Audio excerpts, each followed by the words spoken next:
My name is Tina, I'm 35, single, and still living at home. I've been so focused on work that I reached 35 before I knew it. Work has basically become my relationship, and I spend most of my time at home without any real hobbies. One morning, the doorbell rang. It was unusual for someone to come by so early. My mom looked through the peephole and seemed surprised, curious. I took a look too. It was Mia, my younger brother Andrew's ex-wife. Andrew is 5 years younger than me, and he still lives at home, though he had to work that morning. He and Mia divorced 3 years ago, so seeing her here was completely unexpected. My parents and I were all confused. Andrew's not here, what should we do? My mom asked. I said, we should probably tell him later, but maybe we should hear her out first. If it's awkward for you, I can talk to her. When Andrew and Mia were married, my mom had a hard time with Mia's strong personality. Mia always spoke her mind, and my mom, who tries to avoid conflict, often felt overwhelmed. So, I figured it was better if I handled it and greeted Mia myself. Hi, Mia, it's been a while. Andrew isn't here, he's at work, I said. That's fine, I actually came to talk to you, she replied in her usual calm voice. I led her to the living room where my parents were waiting. We all sat down, curious about why she was here. So, what's going on, Mia? What brings you here? I asked. Actually, I have a favor to ask Andrew. I'd like him to start paying child support. Her request left us all stunned. Andrew and Mia didn't have children, so why would she need child support? Wait, what, child support? I asked, confused. Yes, she replied. I thought it might be nice if he could help support the child I'm carrying. We were speechless. My parents looked pale, unsure what to make of her request. I realized I needed to ask more questions to understand exactly what Mia was talking about. I said, you know, child support is usually paid for your own child, so, if the baby you're carrying is Andrew's, then yes, he'd have to pay child support, but… Oh, is that so? I'm sorry, I thought I was entitled to it. My current husband told me I could ask for it, Mia said, looking confused. I wondered what her current husband had told her, but I calmly explained that since the child wasn't Andrew's, there was no reason for him to pay child support. That's strange, she mumbled. Well, I came to ask about support for the baby, and I thought my ex-husband might want to help. I couldn't believe she would say something so bizarre. Wouldn't anyone realize it didn't make sense? Just then, Mia's phone rang. She stepped into a corner of the room to answer, and it sounded like she was arguing with someone, likely her current husband. As she talked on the phone, my dad whispered to me, Mia's asking for something ridiculous, isn't she? What do we do if she says she won't leave until we give her money? I replied, there's no way she can expect that. Why would she even ask her ex-husband's family for this? It was clear her current husband had influenced her somehow. A moment later, Mia finished her call and walked back over to us, smiling. I'm so sorry, she said, I made a big mistake. Oh, really? So, everything's fine now? I asked. Yes, it turns out it wasn't child support. I was actually supposed to ask for the alimony from the divorce. My mom, dad, and I were all stunned, but Mia just kept smiling cheerfully. Wait, alimony from the divorce? I asked. Yes, my current husband likes to get anything he can. We've only been married for about a year, but before that, we talked about my divorce from Andrew. He asked, did you get alimony from the divorce? So, you're saying the divorce was Andrew's fault? I asked. Well, maybe, I don't really know, she answered casually. I decided to check directly with Andrew, so I went to my room, grabbed my phone, and texted him, did you cheat? Andrew immediately called me, sounding panicked. No, I didn't cheat, what's going on? I explained, you know that alimony is usually paid by the person who caused the divorce, right? Of course, why would Mia say something like this? He replied, clearly frustrated. Okay, just to confirm, the divorce wasn't your fault, right? No, we broke up because of personality differences. She didn't do anything wrong either. Got it, I said. Are you coming home soon? Yeah, I'll be there in about 30 minutes, Andrew replied. After ending the call, I returned to the living room, where my parents were waiting, eager to hear what I'd found out. I sat down and explained. So, I just checked with Andrew. He says their divorce wasn't his fault. Mia looked confused. What do you mean, his fault? Well, alimony is something paid by the person who causes the divorce, so, If you and Andrew just had differences and didn't do anything wrong, neither of you owes the other alimony. Mia looked surprised. Wait, are you saying that when a woman gets divorced, she doesn't automatically get alimony? In that moment, it was clear she really hadn't understood. I realized I was dealing with someone who truly believed that women automatically receive alimony in a divorce, regardless of who was at fault. Mia seemed so sure of herself, with a take-what-I-can-get attitude. While it's good to be assertive, I wished she'd done her research before coming to us. She muttered, that can't be right. My husband said I'm supposed to get alimony. Mia, your husband doesn't make the law, I said calmly.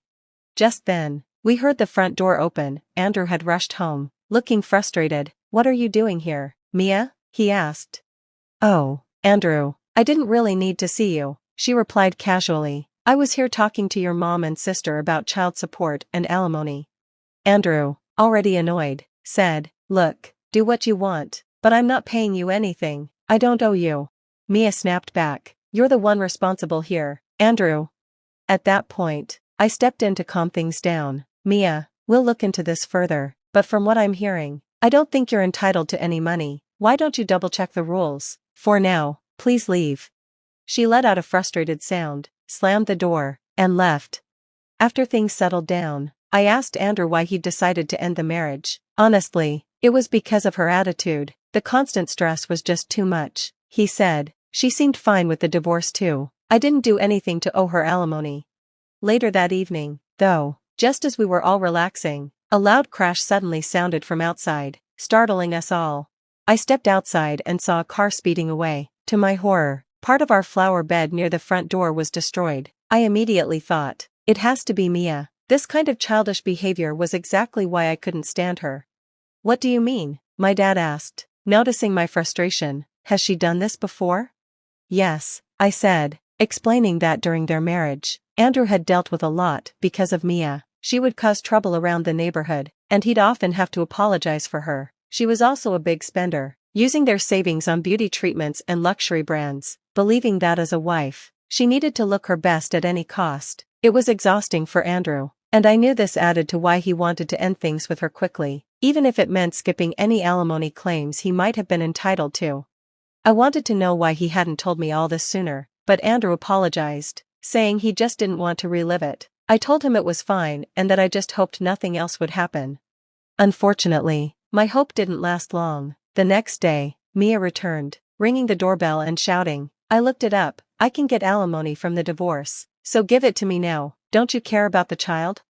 We tried ignoring her and responding only through the closed door, but Mia kept coming back. Soon, her current husband started joining her, parking his car in front of our house, smashing things with a hammer, and then leaving. This harassment went on for a week. I began wondering if we should report it to the police. Meanwhile, the chaos was affecting my work. I work from home doing web services, and the constant disruptions were even causing me to miss parts of important meetings. My boss, Natalie, noticed something was off. Hey, are you okay? Natalie asked after a meeting. This sounds like a tough situation. Have you reported it to the police? My parents are hesitant to escalate things, but I think they're reaching their limit, I replied. Natalie, a successful businesswoman balancing her career and family, encouraged me. If you don't do something, it could get worse. Natalie and I started chatting, and she mentioned that her own son's wife believed in things like alimony always goes to the woman. We shared a laugh about how strange people could be. Then, she suddenly turned serious. Wait, you don't think? I was surprised by what she said next. We came up with a plan to put a stop to Mia's harassment. The next morning, Mia returned with her husband, both standing at our front door. Mia shouted, We're here to get your divorce settlement. Do you really want to keep suffering? Beside her, her husband was grinning, looking smug as Mia banged on the door. It was time to put our plan into action. I looked through the peephole and then decided to open the door. You just don't know when to quit, do you? I said to Mia. She replied, I'm all about getting what I can, but as soon as she saw the person standing behind me, her confidence disappeared. Oh my God, what are you doing here? Standing there was Natalie, Mia's current husband's mother, and my boss. During our last online meeting, Natalie had guessed it might be Mia causing the trouble. When the facts matched, Natalie had agreed to confront Mia in person. She'd driven over immediately. What are you talking about? A divorce settlement? What are you up to? Natalie demanded. Mia stammered. No, it's not what you think. Oh really? So why have you been saying for weeks that you deserve money from your ex-husband? Natalie continued, clearly not buying her excuses. It looks like you and him were up to something. At that moment, Mia's husband, John, also showed up. He'd apparently started questioning Mia's behavior after learning about her scheming. When Natalie confronted her, Mia tried to lie her way out, claiming the man she'd been with was just a friend, but John wasn't having it. Mia, I'm done with you, he said, disgusted. As the argument escalated, we suddenly heard police sirens. Andrew had called the police as soon as the scene started. Alec, Mia's so-called friend, tried to escape, but he was stopped by the officers. Fooling around by smashing our flower bed and damaging our walls? We have proof, my dad said, revealing that our dash cam had recorded the whole thing. Alec turned pale as he realized they'd been caught on video. Both Mia and Alec were taken to the police station. They were questioned, released on probation, but eventually faced serious consequences. John decided to divorce Mia and even demanded a significant alimony. She and Alec had to pay $3 million and $2 million each, but being jobless, they're now stuck working part-time to pay off their debt. After all this, Mia and Alec stopped bothering us, and peace returned to our home. Andrew, after all the trouble, has since become friends with John. They're even planning to attend a local matchmaking event together, hoping to find someone special. My husband yelled at me on the phone, saying he wants a divorce. I thought as I came back from my work trip. He's fed up with me, but I've had enough too. If I say sorry, maybe he'll change his mind. I understand, I said to him on the phone. But instead of going to my husband's parents' house where he was, I went somewhere else. My name is Sophie, and I'm 28 years old. I got married to David, who is 2 years older than me, 3 years ago. To be frank, David is the son of the future CEO of the company where I work.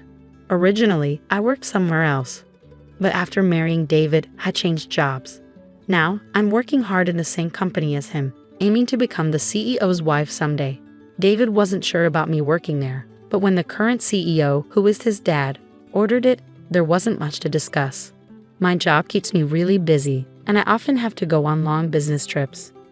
We've been wanting to have a baby, but with our hectic schedules, it's been hard to relax enough for that. Lately, things between David and me haven't been great.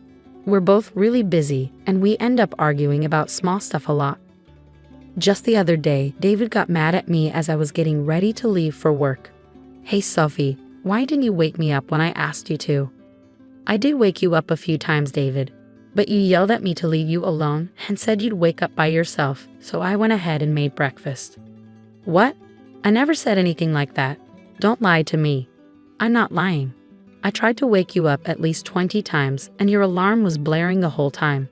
You can't imagine what's going to happen if I'm late today. I'll get chewed out by my dad again. Why do I have to be the one who gets yelled at when it's his fault for not waking up? At first, I put up with my husband's unfair scolding, but eventually, I started standing up for myself. This led to a big fight recently where he said, I want a divorce. Thankfully, our in-laws stepped in and stopped things from getting worse. Still, I was getting really tired of him bringing up divorce every time we argued. One day, while I was getting ready for a business trip, my husband came up to me looking upset. Hey Sophie, you're leaving for another trip, huh? My husband always calls my business trips like they're not important. It's not just a trip, it's a business trip. Why do I have to keep explaining this to you? I replied, feeling frustrated. Must be nice always going on trips and neglecting the housework. You're probably just going sightseeing after pushing all the house chores on me, right? Listen, that's enough. This is for your company, you know. Why can't you just accept that it's a business trip? I can't imagine how it's like to be a rookie like you going on a business trip. Being so useful is pretty much just like a trip. What the hell is wrong with you? Can't you tell the difference between a trip and a business trip? Well, it's the truth, isn't it? You say I'm dumping the house chores on you, but you've never done anything around the house when I'm away on a business trip. When I'm not around, my husband only ever orders takeout, leaves the laundry piled up, and doesn't even take out the garbage. Despite doing nothing, his attitude gives me so much stress. Even the divorce drama last time was all because of his personality. Even though we both work and spend the same amount of time on our jobs, all the housework is left to me. On top of that, he acts all superior and domineering, which I couldn't stand. Trying to discuss it with him is pointless as he never admits to any fault on his part. Instead, he always turns it around and blames me. As I continued getting ready for my business trip in silence, my husband started yelling at me again. For goodness sake, the wife of the future CEO shouldn't be taking business trips so lightly. If you're not assertive like me, the other employees will walk all over you. That's exactly why I'm working hard. I need to learn the job and meet with different clients. And yes, being the CEO's son helps. But we also have to acknowledge the efforts of all the employees who work hard to keep the company running smoothly. What are you talking about? The company's success is because of the hard work of all the employees, not just because you're the CEO's son. You should work as hard as everyone else. At those words, my husband got really angry and shouted, "What do you mean, work harder?" The other day, I overheard some employees talking. They said you always pass off overtime and difficult tasks to others and complain a lot. What? Who said that? I'll fire them immediately. That's not the point. Can't you see that you're the one in the wrong here? Can't you see that you're just riding on your father's reputation? My husband's eyes widened with anger, and he grabbed my bangs roughly. Don't get too ahead of yourself. Who do you think got you this job in the first place? Ouch, let go. You're only able to work at this prestigious company because you're married to me, got it? Refuse the business trip. I won't allow you to neglect our home for some work trip. I've explained it many times, it's for my job. I can't just refuse. Shut up. Stop arguing back. You married me, so you should just listen quietly to what I say.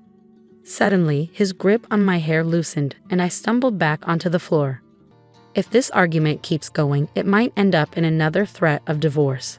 I managed to push my husband out of the room and focus on getting ready for my business trip. When I come back, I'll have to deal with a week's worth of chores piled up by my husband. I bet the laundry will still be there, and the trash will be overflowing. Just thinking about it made me feel exhausted even before the trip. The next day, as planned, I headed off on my business trip. I focused on my work and didn't let personal issues get in the way. When I got back home after a week, I couldn't believe what I saw. I'm back. The house was sparkling clean, just like the day I left for my business trip. It was a pleasant surprise. Thank goodness. Maybe David finally understood how I felt. Perhaps he had a change of heart and decided to help with the housework. Just as I started feeling relieved that my husband was being more supportive, I saw divorce papers on the table. What? What's this? There was a note next to them saying, "I'm going back to my parents' place. We're getting a divorce." Panicked, I quickly called my husband, and he picked up right away. Huh? Did you even read the divorce papers? His casual tone angered me, and I snapped back. Wait, are you seriously talking about divorcing me? Of course. You'd be in trouble if I did, wouldn't you? Don't talk about divorce so casually. Then my husband, sounding smug, said, "If you're going to take it that seriously," and started laying out conditions. "If you start taking care of the house and listen to me, I might think about canceling the divorce. But of course, no more trips." What? Like you, it wasn't just a trip. Huh? Are you talking back? If you are, then I'm divorcing you. You're such a nag. A nag? He calls me a nag when he can't even do a single thing around the house himself. If he's up for it, so am I. Fine. If you don't want to get divorced, then come and apologize. Do you understand? Holding back my urge to argue, I replied calmly, "Okay, I understand. You should have listened to me from the beginning. Now come quickly." With that, he hung up. Instead of going to my in-laws' house where he was, I headed to City Hall. I submitted the divorce papers and they were accepted without any trouble. I was officially single again. 3 hours later, while I was packing up at home, my ex-husband came back with his mother, probably fed up with waiting for me.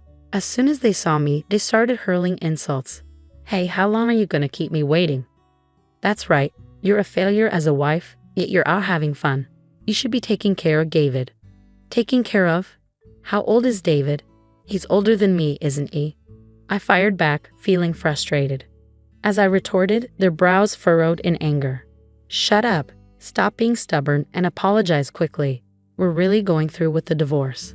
If anyone will be in trouble if we get divorced, it's you, Sophie. You could have been the wife of the next company president, and you're okay with acting this way? And you. If you divorce me, you won't be able to live in this luxurious lifestyle. Are you okay with that? Well, I never thought you were a good match for David in the first place, so I really don't care. At a loss for words, my ex-husband grinned devilishly. Fine, this is your last chance. If you don't apologize now, we're getting a divorce. I'll even kick you out of the company. Decide quickly. At that moment, anger surged through me like a fireball. I had to make him understand the reality of the situation. We're already divorced, you know. What? Just as you wished. I've already submitted the divorce papers and they've been accepted, so I'm no longer your wife. What? Her ex-husband and mother-in-law stood there in shock. After a moment of silence, he finally spoke up.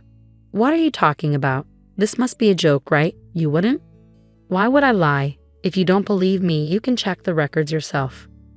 No way. Suddenly, the mother-in-law, who had been listening, started to shout. Wait, Sophie, what have you done? You've put divorce on David's record, our future CEO. It was your son who gave me the divorce papers first. All I did was submit them. Stop making excuses. Cancel the divorce right now. Do you understand? I'm sorry, but once the divorce papers have been accepted, they can't be canceled. And I have no intention of canceling anyway. What? The mother-in-law was speechless, and the ex-husband just hung his head in defeat. Ignoring them, I continued, I'm tired of being ridiculed every time I go on a business trip and having to juggle work and housework every day. As far as I'm concerned, you're nothing but a burden. So Sylvie, calm down. Calm down. I'm perfectly calm. What's the point of being married if it's just a title? All you care about is yourself, isn't it? I didn't mean it like that. Do you realize you're losing your status as the CEO's wife? Are you okay with that? I didn't join your company to become the CEO's wife. I don't know how much you've been spoiled, but I didn't marry you to take care of you. Are you really willing to give up this lifestyle? If you just wait a little longer, you could become the CEO's wife. I absolutely refuse to keep being your caretaker. I'm not your mother. Just go and live your life on your own. With an intensity like never before, my husband was completely teary-eyed. His mother-in-law took her turn, stuttering out her final provocation. What if you divorce David? You'll also lose your job. And what if I do? What? I've already informed your father that I'll be quitting the company. What? The mother-in-law and ex-husband's eyes widened in surprise. To confirm, my ex-husband started calling his father. After a few rings, his father answered, and he put the call on speaker. Dad, listen to this. Sophie decided to divorce me on her own. Yeah, I heard. She told me she's quitting the company too. She's so selfish. Can't you fire her immediately with your CEO powers? Well, I guess I should fire someone ASAP. You. Yeah, that's right. Wait, what? Instead of the stunned ex-husband, his mother-in-law turned to her husband. What do you mean by that? There's nothing to explain. David is a liability who doesn't contribute anything to the company. I'm disappointed in his work ethic. Wait, what? How can you suddenly say that about our son? Stay quiet, the father-in-law firmly told his wife. David, your performance at work is lacking. You misuse company resources, make inappropriate advances towards female colleagues, and complain about trivial things like the cafeteria. You're just not cutting it. Do you think I don't know that your subordinates consider you incompetent? No, that's not true. It can't be. I can't protect you any longer, even if you're my son. You understand this, right? Just because you're the boss's son doesn't mean you get special treatment. But that doesn't mean you have to fire me. The only thing I can commend you for is marrying a capable wife. Sophie will continue to work for the company, but you're fired, David. At his father's words, my ex-husband's eyes widened in shock. Unfazed by his reaction, the father-in-law continued, Unlike you, Sophie is diligent in her work and brings in a lot of contracts. She's highly respected by our clients. Many companies have chosen to work with us because of her. But she was only sent on business trips because she's new. Don't be ridiculous. We trusted Sophie, so we gave her more responsibilities. You made fun of her, calling it a vacation or something, didn't you? No, I didn't. Let me make it clear. There's no place for you here until you become independent. Never come back to this house, understood? No way. And so, my ex-husband was disowned by his father-in-law, lost his job, and couldn't even return to his parents' home.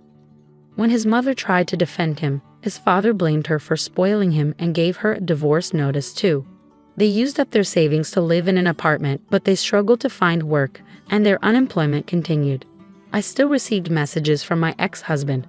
Sophie, I was wrong. I won't make fun of you anymore. I promise to take care of myself, so please come back. I can't take it anymore. Help me. He was so persistent that I finally blocked his number. I shouldn't have to deal with that mama's boy anymore. On the other hand, I'm still working hard under my father-in-law, who is now the CEO. I have my own team, and I'm enjoying fulfilling days. I'm grateful that my father-in-law is a supportive manager. From now on, I want to pursue my goals without being held back by meaningless family ties.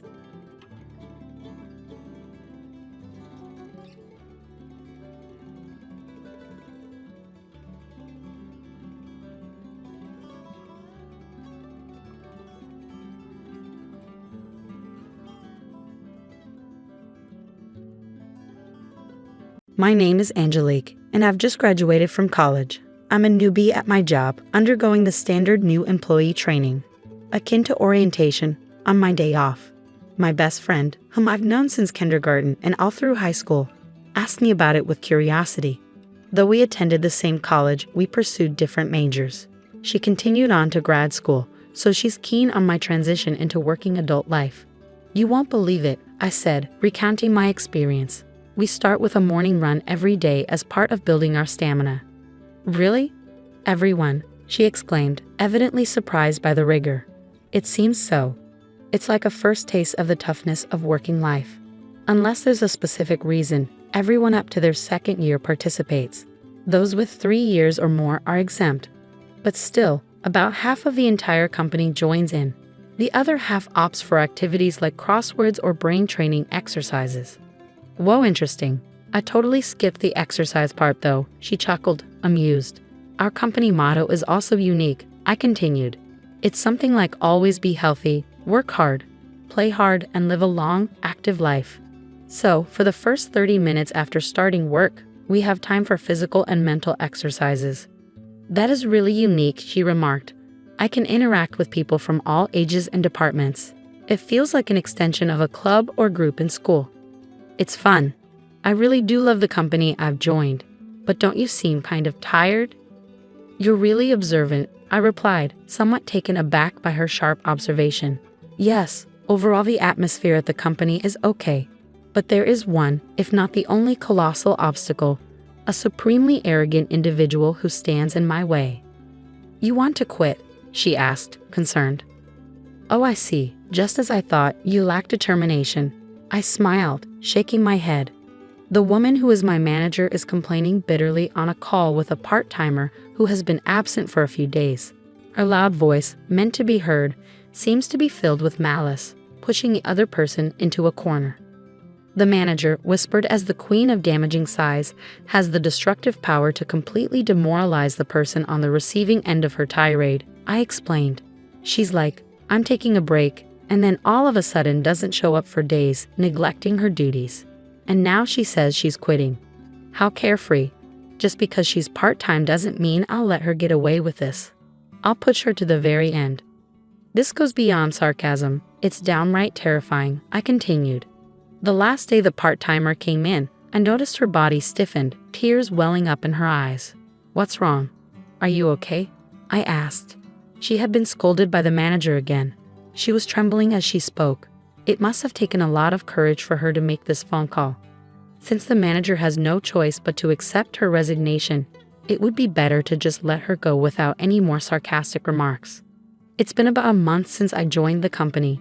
Considering that the first week was just going around and learning from all the departments in the company, I've encountered similar situations twice in the short span of 3 weeks, I sighed.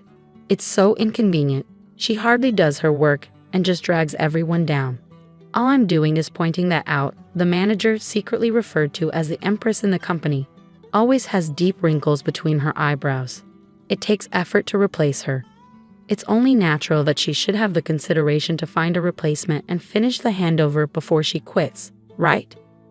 The tension spreads among the employees present as the manager seeks agreement, I explained. Everyone pretended to be focused on their work, nodding without making eye contact with the manager. However, she caught on. "You seem to have a problem," she said, as I recalled the face of the part-timer.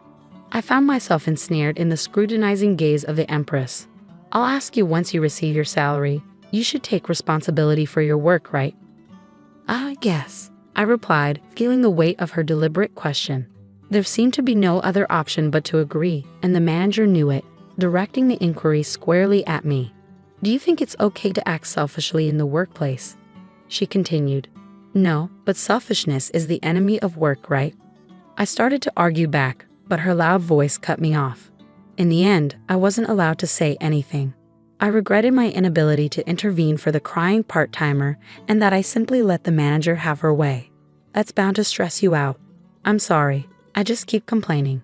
I was supposed to be bragging about the company, but before I knew it, it was all just one-sided complaints. I lamented to my friend. "It's okay, you can't keep things bottled up, and it's not your fault. If you resist too much, you'll be the next target. A manager who mixes up power and authority is the worst. Be careful not to get on her bad side, okay?" she warned, offering solace. "Thanks," I replied, feeling grateful for her understanding. Then I broached the main topic about the trip. "I think I can cover the cost with my part-time job savings from college and my first paycheck. I'm thinking of taking my grandparents to the resort you told me about before. Do you think they'll be pleased?" This was the real issue I wanted to discuss. She was well informed about traveling, having done so extensively with her family. Of course, the end is one that even my picky grandmother was completely satisfied with. "You can't go wrong," she assured me with a smile. "I'm glad. I really want to make it a good memory since we're doing it," I expressed, feeling relieved. I had been planning a trip with my grandparents using the money I had diligently saved up. They were the ones who raised me in place of my parents who passed away when I was young. I wanted to give something back to the two of them who always put me first and supported me, so I had been saving money from part-time jobs since my college days. Seeing my friend smile, my cheeks also relaxed. However, it was Friday afternoon, the day before the trip. I was summoned by the manager and approached her desk. "Classify these by category and analyze them. They're documents to be used at the beginning of next week," she instructed, her lips adorned with unusually bright lipstick and a smug smile etched on her face. I blinked in surprise as I saw the pile of thick documents before me. "You want me to analyze this by the end of the break?" I asked, incredulous. There were several binders, each one incredibly heavy, and they were all disorganized. Just sorting and classifying them alone would likely consume the entire day, let alone analyzing them on top of that. To my bewilderment, the manager responded with a victorious air. "I'm glad you understand my orders. You've been ignoring instructions recently, you see." Unable to hold back the unreasonable accusations, I decided to stand my ground. "I hate to point out, but it's Friday and there are barely 2 hours left until the end of the day. It's simply impossible to finish these documents by the beginning of next week." I attempted to remain calm, but ever since our part-time worker left, the manager seemed to have singled me out for intensified harassment. She excluded me from office memos, issued incorrect instructions, and then blamed me for misunderstanding. On top of that, she dumped an unmanageable amount of work on me, which clashed with my long-awaited vacation plans. It seemed like my objections didn't bother the manager at all. "You're going to use it at the beginning of the week, right? It's fine if you come in over the weekend to finish it. Oh, and just to let you know, these documents are confidential, so don't take them home." "Please, wait a second." I tried to argue, but the manager interrupted. "I have a meeting soon, and I'm leaving directly from here today," before leaving the pile of documents on the desk and walking out. The next day, my planned trip with my grandparents lay under the expansive sky. As they noticed my stifled yawns, they grew concerned. "Are you okay? Staying up all night and then going on a trip? Maybe we should have canceled." "I'm fine, don't worry. I was really looking forward to this trip today," I reassured them. Yeah, I could sense their worry, knowing I had worked all night and rushed home just in time for our departure. I couldn't let my fatigue dampen our special trip. No, this won't do. It's a special trip, so I have to make it enjoyable." I mustered up some cheer and directed a smile toward my grandparents. "Look at this view, it's amazing. The sea is so beautiful. Don't worry about me. I worked hard so that I could enjoy delicious food, soak in the hot spring, and sleep soundly on a fluffy bed." My attempt at lightheartedness seemed to relax them, and they began to enjoy the scenery with relieved expressions. But amidst the enjoyment, a nightmare awaited me. "Did you finish the job I asked for? You didn't quit, did you?" A familiar voice startled me as I strolled alone in the inn after checking in. "Why here of all places?" I muttered to myself, but the manager, seemingly reading my thoughts, snorted and left. "I ruined your weekend to teach you a lesson." I thought it was unlikely, but as I thought, you ignored my instructions, didn't you? The manager's words felt like a curse, and I was overcome with dizziness. The thought of being given work to ruin my vacation filled me with anger. "But how did you know about my plans?" I asked, astonished. "You were chattering away during break time. Where are you going? When are you going?" "Oh, I'm so jealous. You were so pleased being praised by everybody. It was hilarious," she replied casually, revealing her eavesdropping habits. Realizing that my innocuous chats with colleagues were being carefully listened to, I felt the chill. "Besides, I'm surprised.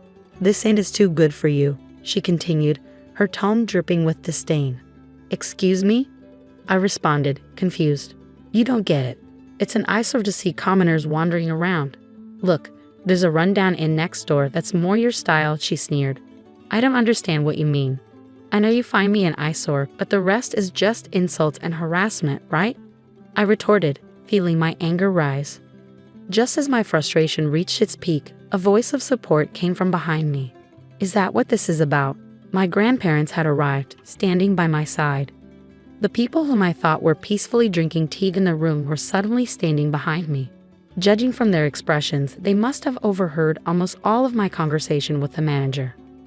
This is," I began hurriedly, but my grandfather cut me off and addressed the manager. "Nice to meet you. I'm Angelique's grandfather and have been her guardian for many years. Perhaps it's quicker to tell you that I'm the honorary chairman of the trading company that was discussing a deal with your company the other day." At those words, the manager's face turned pale.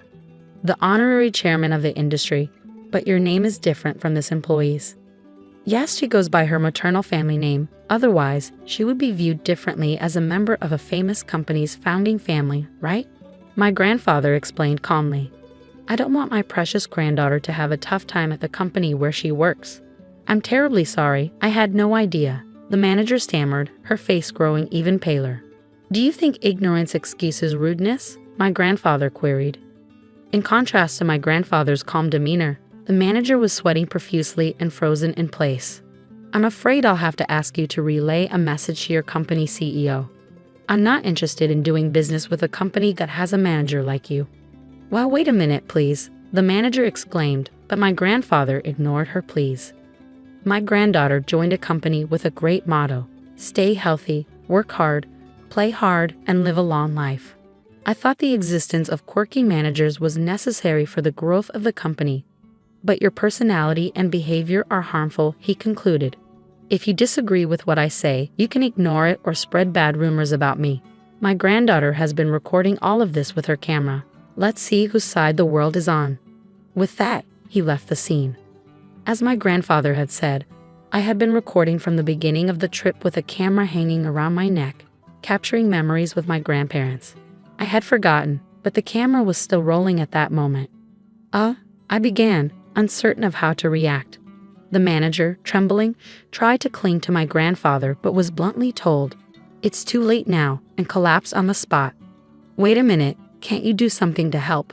she pleaded, turning to me for assistance after being coldly brushed off by my grandfather. "I refuse." "You always say there's nothing a newbie like me can do," I retorted, returning the sarcasm she had given me just the other day. Despite my anger, I managed to keep it in check and even flashed a smile.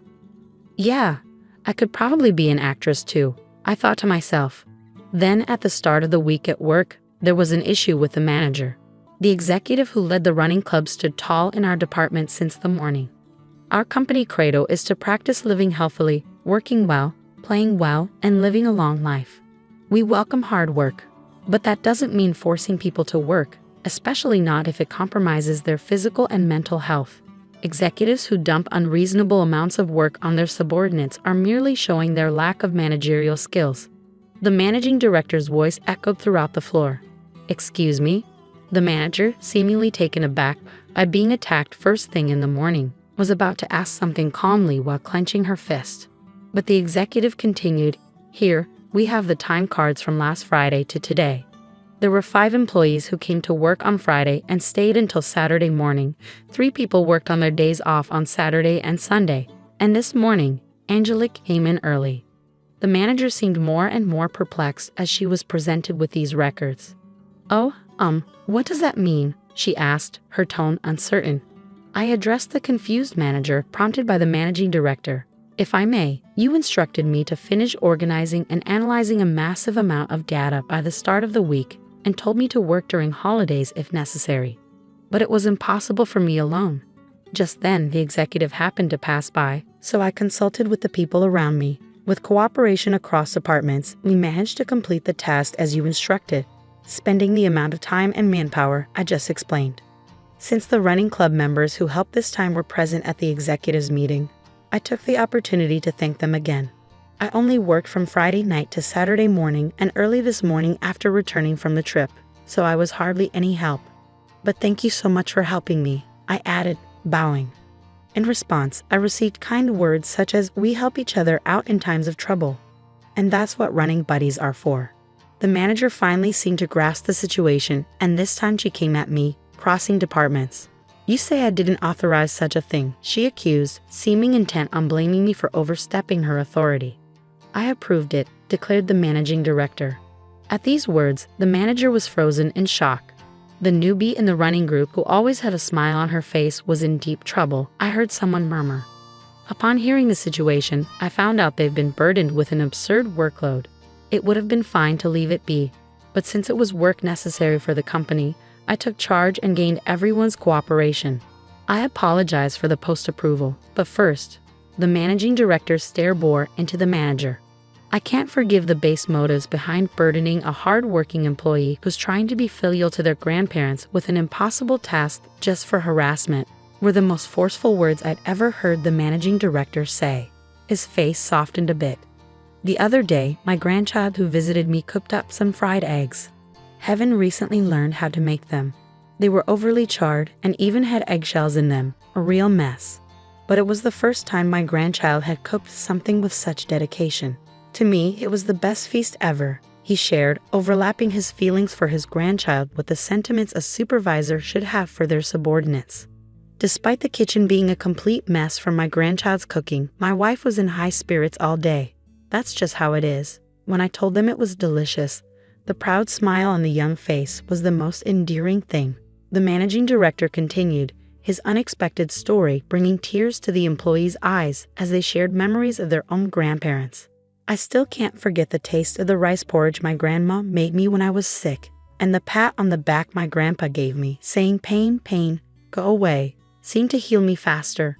The employee reminisced, almost bursting out laughing at the managing director's doting grandparents' stories. Feeling a lump in my throat, I wondered if a present for their grandparents could elicit such an emotional response. The people who helped me that day told me as I bowed, "If you think you're causing trouble, the best way to show us respect is to go and have as much fun as possible." And they set me off on my trip. I love this company, all of you, and of course my job.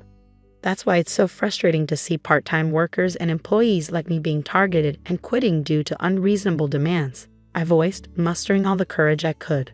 A warm round of applause erupted from those around me. However, the manager seemed irritated by this and confronted me. "Do you think it's okay to talk like that?" she challenged. The managing director quickly reprimanded her. "Silence. If you want to stay with this company, you'll lose all your titles and privileges and be demoted to the same status as a new employee. Naturally, you'll be starting from today. So the employee who joined a little before you, Angelique, will be your senior. You should be careful with your words." Upon hearing that the president had also approved, the manager shook her head intensely and yelled, "No, I won't accept this." But there was no help for her. Instead, everyone's cold glares focused on her. "If you don't like it, you're welcome to submit a resignation letter anytime," the managing director concluded. And so the downfall of the manager known as the Empress began. Afterwards, she was literally demoted to a rank-and-file employee.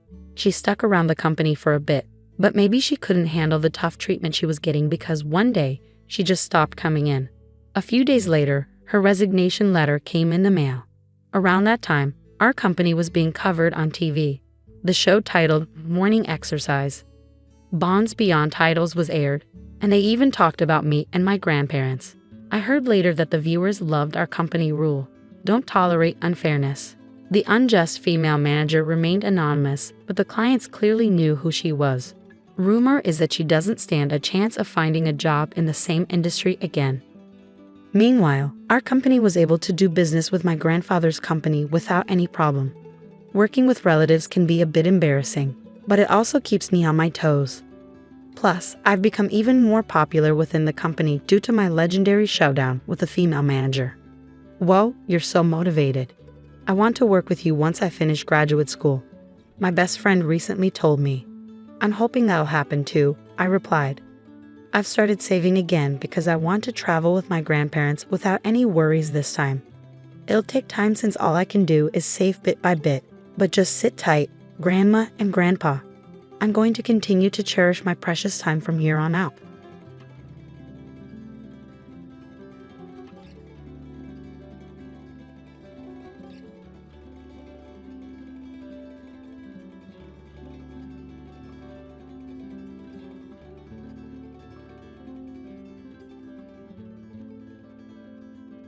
One day at the hospital where I am employed, I unexpectedly crossed paths with Jessica, a friend of my mom.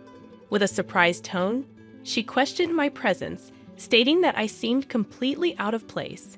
She warned me that if I came seeking a job, I wouldn't find one, instructing me to go back home.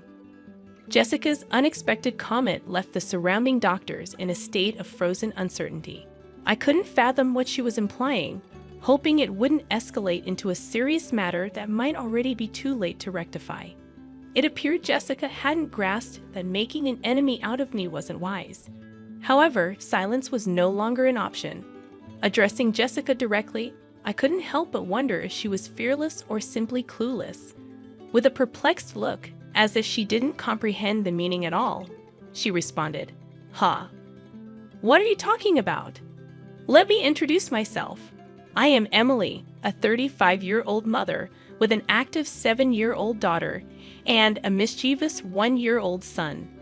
My husband, John, is 2 years younger than me and works diligently as a nurse at the General Hospital, caring for patients. I had a job too, but after the birth of our second son, I am currently enjoying maternity leave. Our family recently moved from a cramped 2-bedroom apartment to a second-hand house, bought with a loan. Despite its age, the house has a charming appeal, with a spacious garden for the kids and a soothing view from the rooftop balcony. There's also a lush park nearby where our family spends weekends, turning it into our weekend paradise. The story of Jessica and me began when our daughters, of the same age, started playing together in the park. Jessica, a surgeon at the same hospital where John works, wore designer clothes, and her daughter followed suit in renowned brands. Excited by the coincidence, she expressed a desire to meet my husband, leading to a planned tea gathering at our house. However, upon Jessica's arrival, she displayed blatant rudeness, appraising our belongings and questioning the history of our house. Her impertinent remarks continued during tea, questioning John's choice of being a nurse and suggesting financial instability. Each word cut deep, leaving us at a loss for words. After she left, I apologized sincerely to John for the uncomfortable experience. Concerned, I contemplated keeping some distance from Jessica in the future. John reassured me with a warm smile, suggesting that while it's good to make connections with neighborhood moms, it might be best not to get too involved with Jessica. As time passed, our family experienced new changes. After giving birth to our second son and celebrating his first birthday, I contemplated returning to work. With John's parents providing support with the kids, I found myself with some spare time at the hospital where my husband works, enjoying a hot coffee at the hospital cafe. I'd heard a familiar voice from behind. It was Jessica. "Oh my, isn't that Emily? It's been such a long time." "Hello, Jessica. How have you been?" "Good. What brings you here today? Are you here to see John?" I inquired. "Yes, just some errands. Maybe a job interview or something. It must be tough on just John's income, right? Her words dripped with sarcasm, and she grinned smugly. Wanting to avoid a troublesome conversation, I responded lightly, "Well, something like that." However, Jessica continued probing with a searching gaze. "This hospital has various stores, right? So where are you working part-time? At the convenience store? Or maybe the restaurant?" After a brief silence, I curtly replied, "Sorry, it's about time for my appointment." I left the keg quickly, moving swiftly through the hospital. I took the elevator to the top floor, heading to the director's office for an important job consultation. After about an hour of discussion, I made my way to the large auditorium of the university for my next appointment.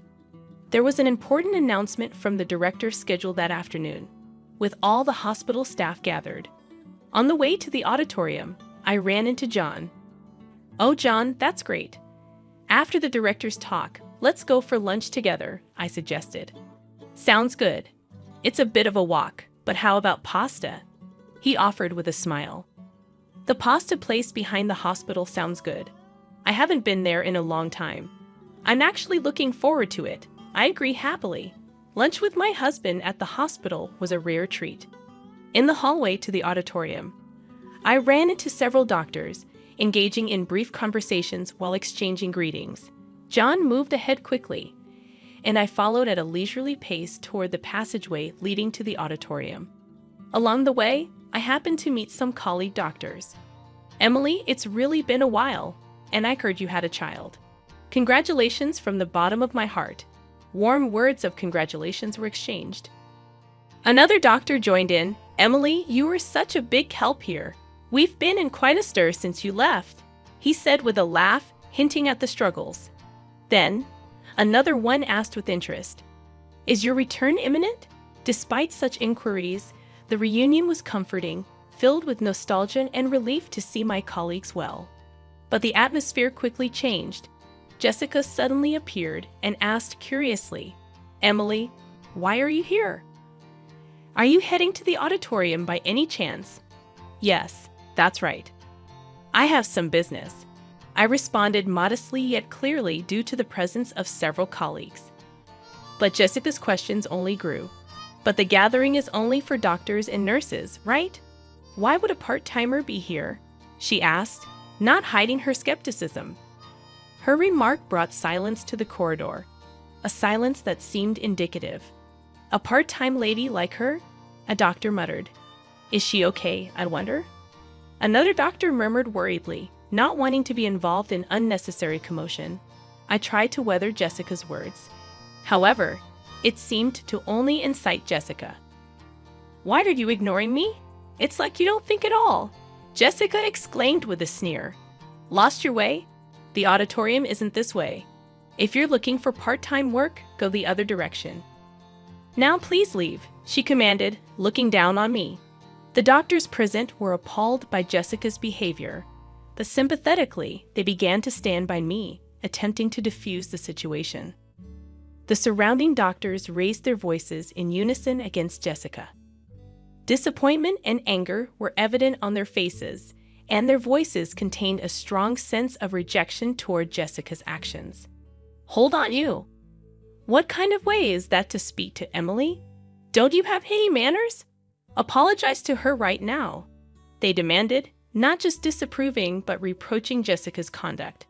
The doctors gathered, looking tense, and confronted Jessica, the atmosphere charged with tension. Jessica, faced with a united front against her, appeared confused and at a loss for words. What's going on?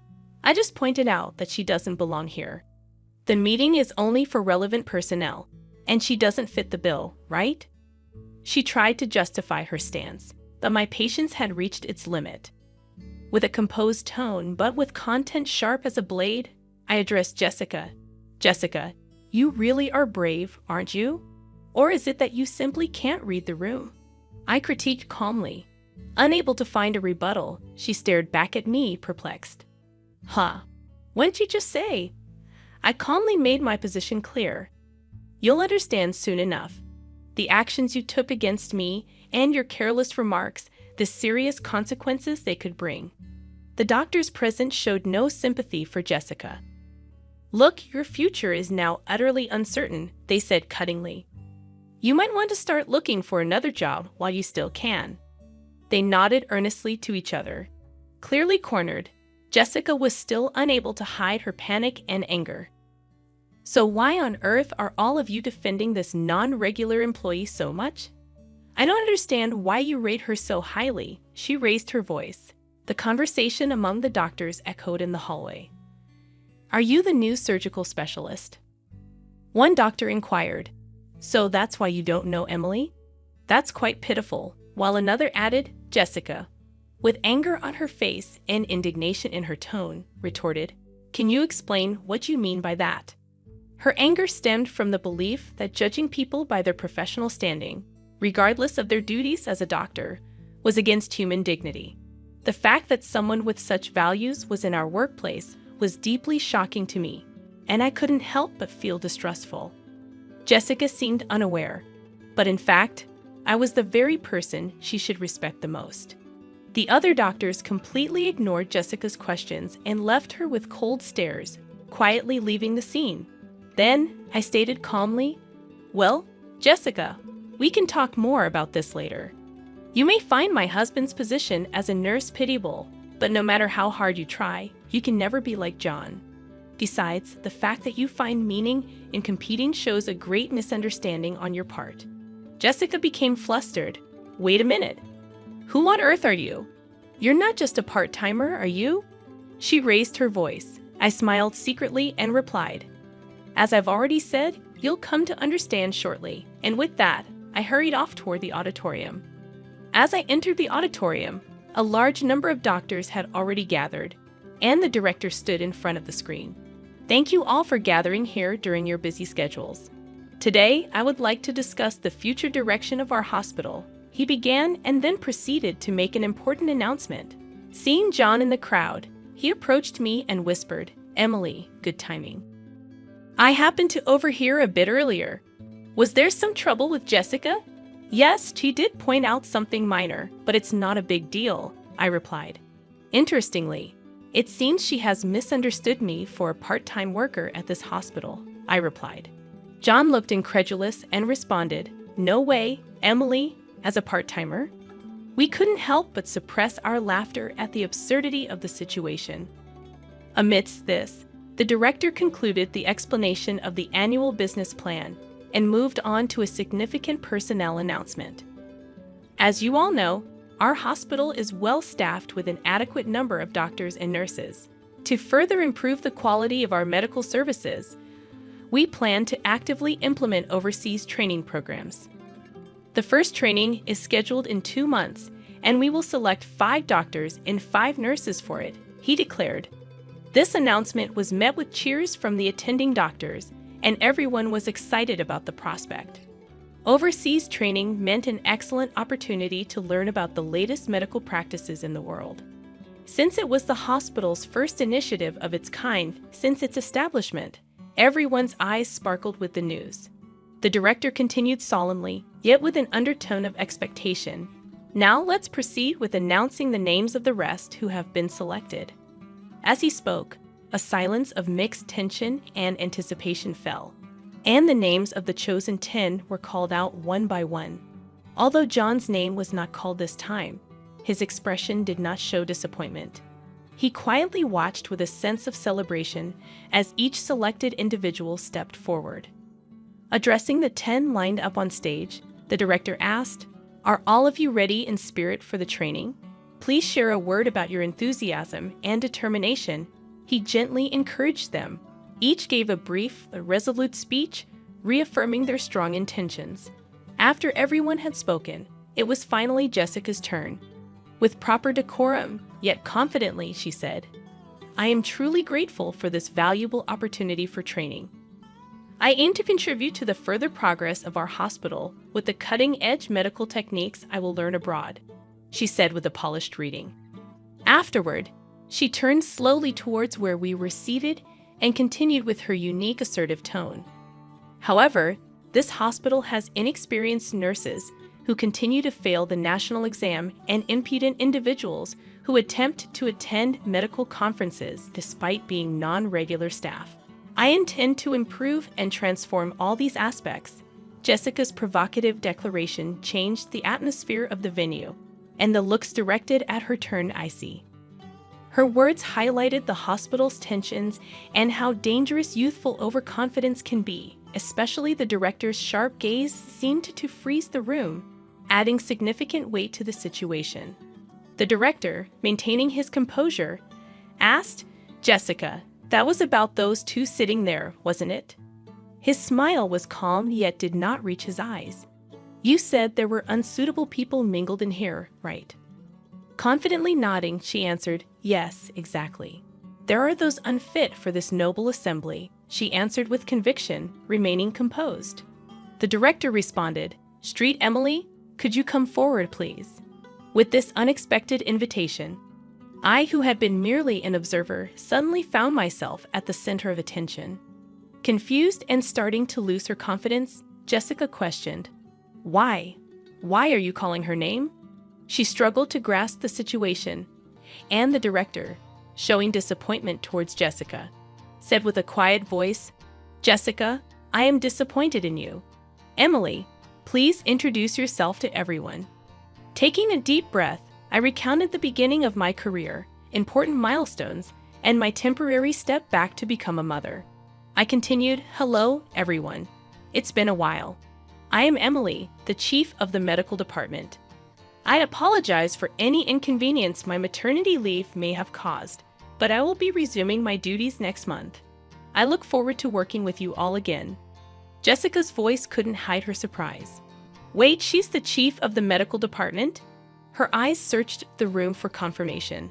Indeed, as the head of the medical team, I had taken a 2-year parental leave to birth and raise my first son. The director, affirming the truth, added quietly, "By the way, Emily is my daughter." His words resonated in the room with undeniable clarity, defining the reality of the situation. Jessica's expression went from confusion to shock, her mouth agape as if to object to the reality, but no words came out. The room, filled with hospital staff, could not contain its reaction, and suppressed laughter spilled out at the unexpected turn of events. The director began speaking in a relaxed tone, "Jessica, for this upcoming overseas training, you have been assigned to be the team leader. Your deployment will be in a conflict zone in the Middle East. There is a shortage of both medication and medical equipment, and a very challenging situation is anticipated. It will be interesting to see if your abilities will be fully utilized, but don't worry, Emily will be there to support you. Learn as much as you can under her guidance."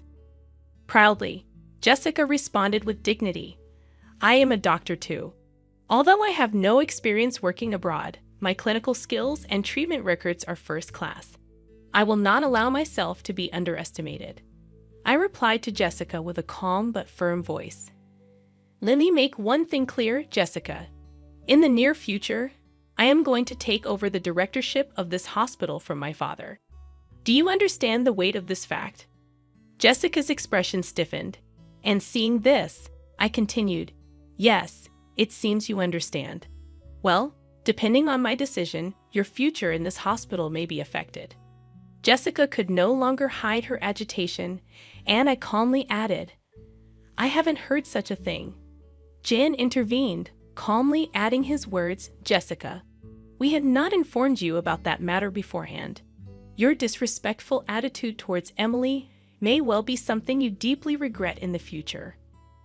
Towards the end of the meeting, the director stated firmly, "Please, everyone, a bit of silence.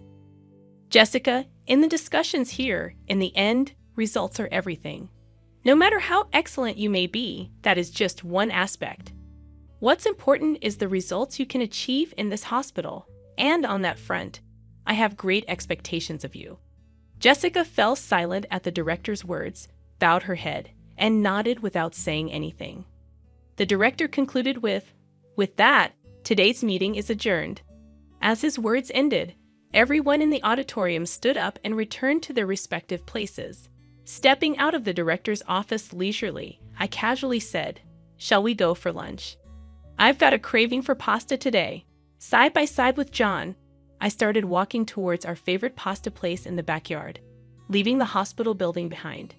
As we were about to pass the small smoking area set up behind the hospital, I spotted Jessica, who appeared to be deep in thought, taking a drag of her cigarette. The moment our eyes met, Jessica awkwardly looked away. At that instant, a sudden event caught our attention. A loud crash sounded, and right before our eyes, a car had rear-ended another in an accident. Jen and I sprang into action immediately.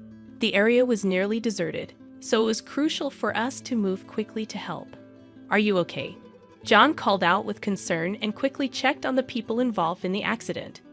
One was the driver in the car that was hit, and the other was a pedestrian who happened to be walking by. Jessica also rushed to the accident scene, following us, but seemed overwhelmed by the chaos. Acting on her medical instincts, I began to give directions. "John, quickly get that man into a safe position and check his pulse." Jen moved promptly, following my instructions and beginning his actions. As an emergency nurse, John had been granted special opportunities to accumulate frontline medical experience, including attending surgeries conducted by me. I had trained him rigorously, and he had developed exceptional practical skills. I then directed Jessica with calm and clarity. "Jessica, check if that elderly person is bleeding and assess their level of consciousness." However, Jessica seemed paralyzed by the seriousness of the situation, standing still without moving. My voice grew firmer as I insisted, "Jessica, do you understand what I'm saying? Please respond quickly." Her voice had a hint of tension as Jessica replied, "Ah, yes. What should I do?" Her panic was evident, and instead of helping, it seemed to add to the confusion at the scene. I rebuked Jessica firmly yet patiently. "Don't you know what to do in an emergency? I doubt you're even a surgeon." Jessica responded with an attitude that could be perceived as anger, saying, "That's not true. There's nothing I can't do."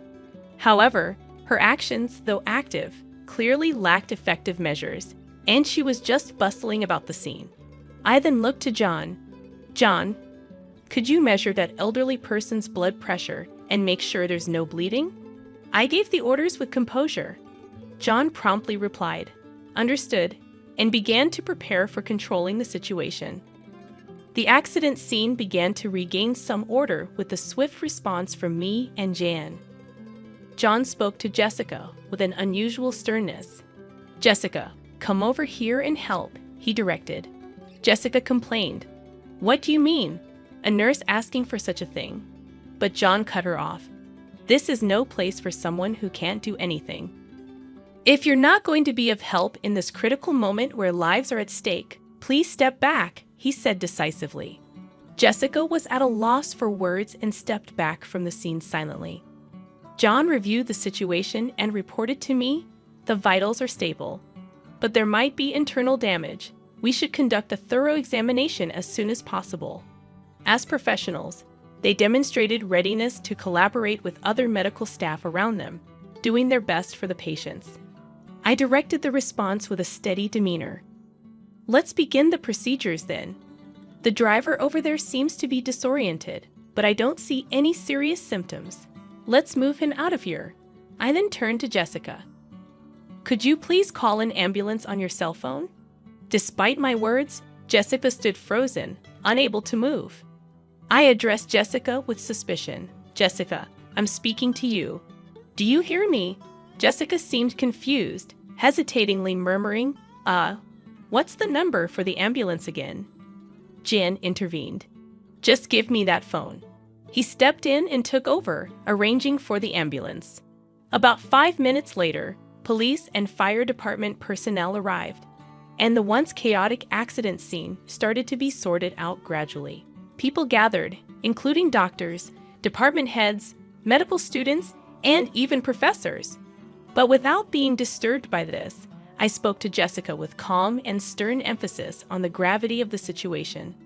"To be frank, Jessica, your actions earlier were more of a hindrance than a help.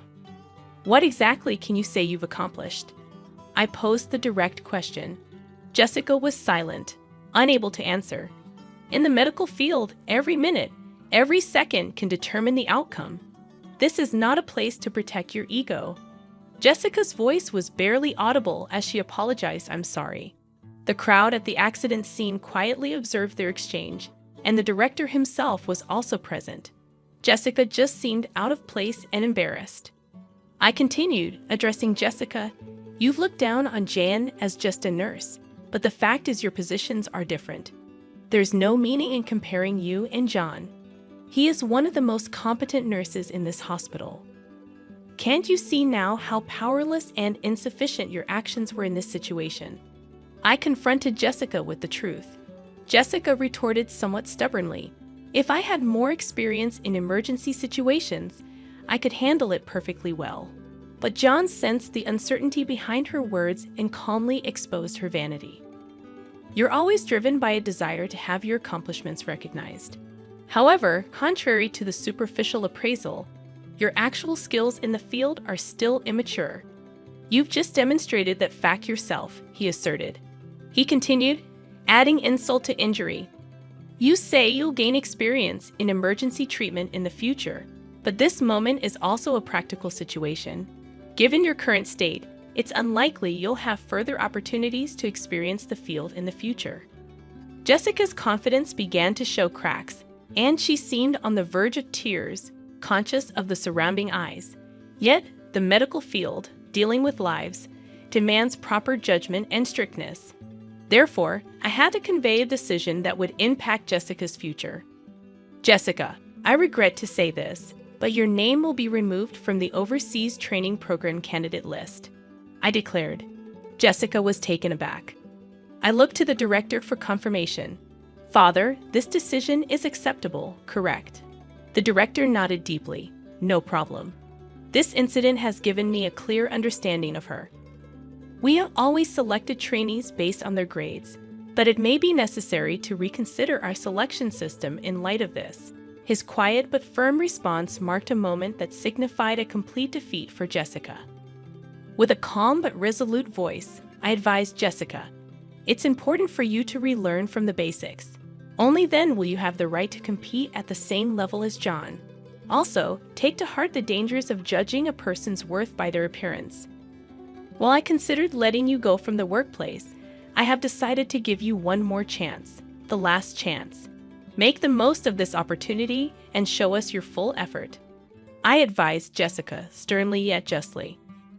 Afterward, they quietly left the scene, but the looks from the doctors around Jessica were cold, filled with disappointment and disapproval. Their evaluation of her future was seemingly already set. Weeks passed, and the long-awaited departure day for the overseas training arrived. Jen and I headed to the airport, excited to acquire new knowledge and experience. As for Jessica, I had heard that she resigned from the hospital just a month after the incident. She couldn't endure the cold stares of those around her and ultimately chose to prioritize her pride. Personally, I thought that it was for the best. A doctor who puts pride at the forefront doesn't deserve to hold patients' lives in their hands, and no one would want to entrust their life to such a person. On the way to the airport, I spoke to John with words filled with hope. "John, let's use our abilities to turn this hospital into one of the most renowned places in the world." Jen, sharing that passion and reaffirming his determination, replied, "That's right. I need to work even harder and obtain my medical license as soon as possible." And so I quietly vowed to myself once more my unwavering resolve as a doctor to fulfill my duties.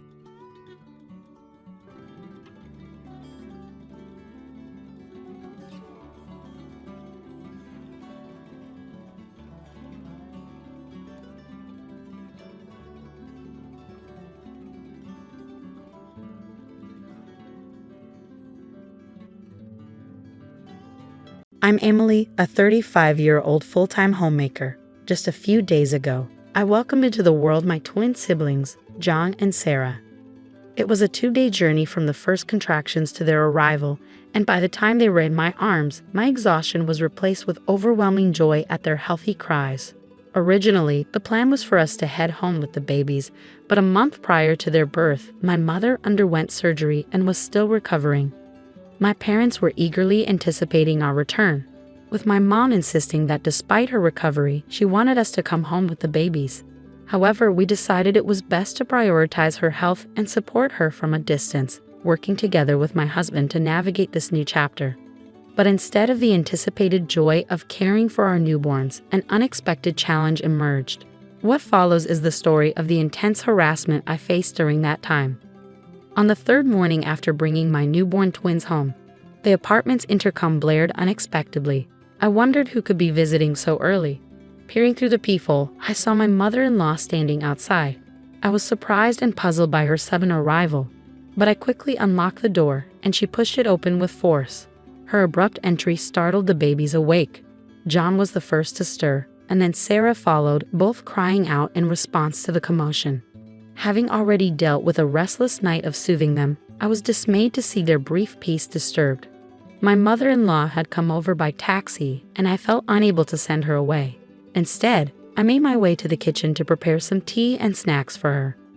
"Oh my, what a disaster," my mother-in-law exclaimed as she took in the apartment. "I can't believe my son is living in these conditions. Emily, you haven't been neglecting your chores just because you had a baby, have you?" She went around checking for dust, dragging her finger along the windowsills like an overly critical character in a TV drama. "I'm sorry, but they cried so much last night that I barely got any sleep. I'll tidy up once they settle down," I responded, trying to soothe the crying twins.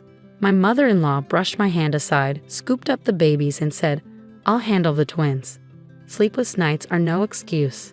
If you want to be a good wife, get started on your housework right away." Despite my exhaustion, she insisted I begin the housework immediately. I tried explaining the situation, but my mother-in-law was solely focused on the twins and disregarded my fatigue. Reluctantly, I prepared some formula to hand to her, but she immediately chastised me. "Formula? Any mother would breastfeed. What kind of uncaring parent are you?" Her words struck a nerve, hitting on my deepest insecurity. Although I nearly burst into tears, I composed myself and followed her instructions, starting to clean the room. Though she claimed she would take care of the twins, her efforts were minimal. When their diapers needed changing, she seemed to avoid it and instead called me over for my chores to handle it. My progress with the housework was minimal, leaving me puzzled about her true intentions in visiting. Moreover, for the next 2 months, she made near-daily appearances, offering half-hearted care for the babies while continuing to criticize me. This period became nothing short of a struggle as she constantly complained about me. I longed to discuss things with my husband, but he was always exhausted from his demanding job, leaving me with no chance to connect. Enduring 2 months of snide remarks from my mother-in-law felt like an eternity, so when she announced she wouldn't be visiting anymore, I thought relief was finally in sight. However, her next demand caught me off guard. She extended her hand, expecting payment for 2 months' worth of transportation and childcare assistance. I couldn't believe it. Was she serious? I couldn't hold back my frustration. "What do you mean? I never asked for your help. Your presence here has been anything but helpful. Please, don't come back."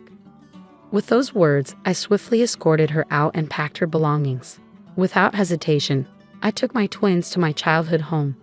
Guilt gnawed at me for burdening my own mother, but I knew I couldn't find peace if I remained in that environment. Meanwhile, my mother-in-law wasted no time in airing her grievances to my father-in-law and husband. She portrayed herself as the victim, claiming I had spoken to her harshly despite her efforts to help. When my husband returned home to find us gone, he was shocked. After hearing my side of the story, his face drained of color, and he stormed off to confront his parents. The following day, my father-in-law, who had only heard one side of the story from my mother-in-law, was visibly shaken when my husband recounted the events. "Oh dear, what have you done?" he asked, his usually calm demeanor replaced with a mask of fury directed at my mother-in-law. It was a rare display of anger from him, one that even my husband had never witnessed before. My husband was speechless, and my mother-in-law appeared flustered. "Why are you so angry? Isn't she the one at fault here? I made an effort to lighten her childcare load, even covering travel expenses. Why am I the one being scolded?" she argued. She maintained that she had acted with my well-being in mind and adamantly denied any wrongdoing. "You don't get it at all. Do you even know who your grandfather is?" my father-in-law interjected, his voice trembling with rage. He fixed his gaze on my mother-in-law, his eyes wide with intensity. "Who? You mean that stern-looking elder from the wedding? I remember you being quite deferential to him, but what's the significance?" she scoffed. "Are you seriously intimidated by him?" "No, he's the chairman of my company," my father-in-law clarified. My mother-in-law's response was an inadvertent "what?" It turns out, my grandfather holds a significant position as the chairman of a major corporation. Our wedding had been quite the grand affair, with several CEOs of renowned companies in attendance. While my grandfather is known for his strict demeanor and reserved nature, especially in professional settings, he has always showered me with affection. Whenever we met, he would spoil me with lavish gifts or treat me to extravagant meals. Upon my marriage, I later learned from Grandma that my grandfather had been so overjoyed he shed tears, surprising everyone. Given how much Grandpa cares for me, he would never stay silent if he learned what my mother-in-law had done. Normally, just the thought of his reaction would be enough to make someone nervous, but my father-in-law had another reason to keep this from him. I was on the brink of a major career advancement to a managerial position. This promotion would come with a substantial salary increase, and I needed to focus on doing my best. But instead of considering my situation, he went and created this mess. What were you thinking? At the moment, my father-in-law seemed more concerned with his promotion than with me or my situation. My husband, aware of his father's priorities, was visibly disappointed that his own father appeared to care more about his career than about the twins and me. He said, "I've had enough. I'm deeply disappointed in my dad's self-centeredness and shocked at my mom for mistreating my wife. Please keep out of our lives." Upon hearing her son's rejection, my mother-in-law lunged at him with surprising intensity. "Don't be ridiculous. You're the family's heir. I won't let you walk away from your responsibilities here. I'm going to go talk to Emily and set her straight. She is our daughter-in-law, and she needs to manage the household properly." Upon hearing this, my father-in-law turned to his wife and said, "You aren't seriously thinking about barging into Emily's parents' house, are you? Don't be reckless. It will jeopardize my chances of a promotion. Stay out of it." Hearing his father's words, my husband quietly left his family home. He walked to my parents' house, recounted the events, and apologized for his family's behavior. His expression was one of sadness rather than anger. "I can't believe my parents would behave this way. I'm so sorry." In response to my husband's apology, my parents remained silent. Instead, they simply invited him to join us for dinner since he was there. "Why don't you stay the night, James? Our house is close to your apartment, so you can easily bring a change of clothes." Initially, my husband hesitated at my parents' generosity, but he longed for some quality time with the twins and decided to stay. It had been a while since we could unwind as a family. Watching my husband cuddle our crying twins was a heartwarming sight. When it was time to sleep, my husband and I lay with the twins nestled between us. I wished these peaceful moments could last forever, but I knew my mother-in-law wouldn't remain quiet for long. Deep down, I feared her unexpected arrival, though none of us anticipated just how soon she would reappear. The following day, while my parents were at work, the doorbell at their house rang persistently. I had a sinking feeling about it. Checking the intercom, I was alarmed to see my mother-in-law standing outside, unannounced. "Open up. I know you're in there. Give me back my grandchildren." She continued to bang on the door, repeating her demands. My mother-in-law kept pressing the intercom and pounding on the door, causing the twins to cry so much I felt like I was on the verge of losing it. Then, someone else opened the front door. "Finally, you opened the door. Now, hand over the twins." "Wait, who are you?" To her surprise, it wasn't me who answered the door but my grandfather. "How dare you bang on someone's door like that? That's incredibly rude." Whether or not my grandfather was actually upset, he spoke to my mother-in-law with a stern and commanding tone. My mother-in-law looked utterly taken aback, unable to respond to his authoritative presence. "Hold on a second. Are you the chairman my husband has talked about?" My mother-in-law's voice trembled as she asked my grandfather. "Ah, now I recall. Are you James' mother-in-law? I didn't recognize you since you didn't introduce yourself at the wedding." My mother-in-law had been completely opposed to our marriage. She felt as though she was losing her son, whom she had raised with care, and refused to attend the wedding initially. Though those around her convinced her to go, she didn't greet my relatives and instead spent her time in the waiting room with a sullen expression. It's understandable that my grandfather didn't recognize her. Once he realized she was my mother-in-law, his expression grew more formidable as he glared at her while she trembled. I had previously confided in my grandfather about everything I had endured. He likely anticipated my mother-in-law showing up uninvited, which explained why he had been staying with us for a while. In truth, he wanted to spend time with his great-grandchildren, but he hadn't anticipated her arriving so soon. I didn't mean to bother you, Emily. I just wanted to see the twins since you brought them here without telling me. Isn't it unfair not to let me know? She insisted that her visit was simply to see the twins, not to trouble me. Still, given her earlier aggressive actions, banging on the door and pressing the intercom while shouting for her grandchildren, it was hard to believe her claims. Is that so? But didn't you demand that your granddaughter return my grandchildren earlier? Since when did they become your possessions? My mother-in-law couldn't let those words slide and argued back. What are you saying? Those children are part of our family, especially John, who is the heir. They are rightfully our grandchildren, not yours. Indeed, her affection for the twins stemmed from their status as heirs. While she loved Sarah as well, John, as the heir, held a special place in her heart. I understand your fondness for the twins, but is it fair to disregard their mother, who was exhausted after giving birth? Forcing your way into her home is quite uncalled for, isn't it? My mother-in-law was caught off guard by those words and visibly paled once again. Wait, you're not going to tell my husband about this, are you? He specifically told me not to come here. I can't let him find out. Despite my father-in-law's strong advice against coming here, my mother-in-law chose to ignore him and came anyway. If her husband discovered her actions, divorce could be on the table. Although she pleaded with my grandfather to keep her visit a secret, there was no way he would agree. He replied to the anxious mother-in-law, "What are you saying? There's no reason to hide the truth, especially if there's guilt involved. I'll inform your husband of your visit. In the future, make sure to schedule an appointment before you come." With those words, my grandfather closed the front door. Typically, my mother-in-law would have continued knocking and pressing the intercom.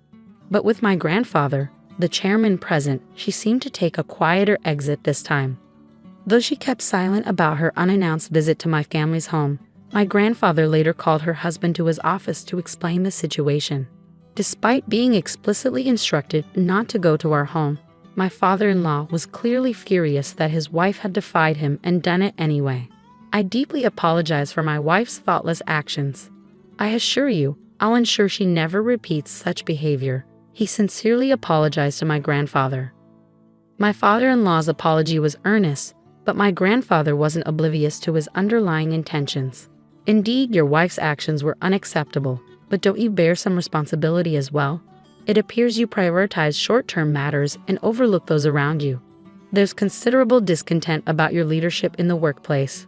Promoting someone with such shortcomings is out of the question. In the end, my father-in-law's promotion was rescinded. Blaming his wife for the missed opportunity, he went home, delivered a harsh lecture, and slammed finalized divorce papers onto the table before packing his bags and leaving. Until then, my mother-in-law had relied solely on my father-in-law's income, so his departure meant she faced an uncertain financial future. She attempted to persuade him to stay, but it was too late.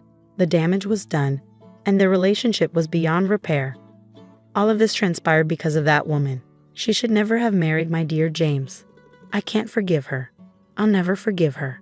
Having lost everything, my mother-in-law flew into a rage and stormed over to my parents' home. She pounded on the door and screamed at the top of her lungs, "I've lost everything because of you. If only you weren't here. Give me back my grandchildren. Give me back James." It was well past 9 p.m. when she began banging on the door and shouting. This kind of behavior at that hour was completely unreasonable, and my husband finally decided to call the police. My mother-in-law was escorted away to the police station in a squad car. Despite everything, my husband apologized profusely to my parents and grandfather for the disturbance, though they all knew he wasn't to blame. The sense of relief that washed over me as peace finally returned to our home was uplifting. Hopefully, this marks the end of any further disruptions, and we can now enjoy a quiet, peaceful life. While it was unfortunate that things had reached this point, I felt a sense of relief knowing we could now concentrate on raising our children without any more disruptions.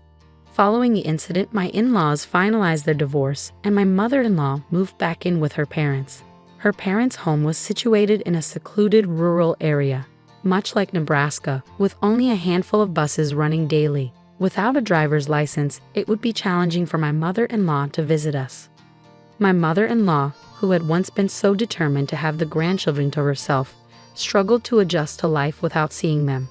She repeatedly pleaded with my husband for the chance to see the children and reconcile with me, but he couldn't forgive her self-centered behavior and blocked her calls. Cut off from both her son and her grandchildren, my mother-in-law became distant and disheartened. It seems her own parents did not offer her much sympathy.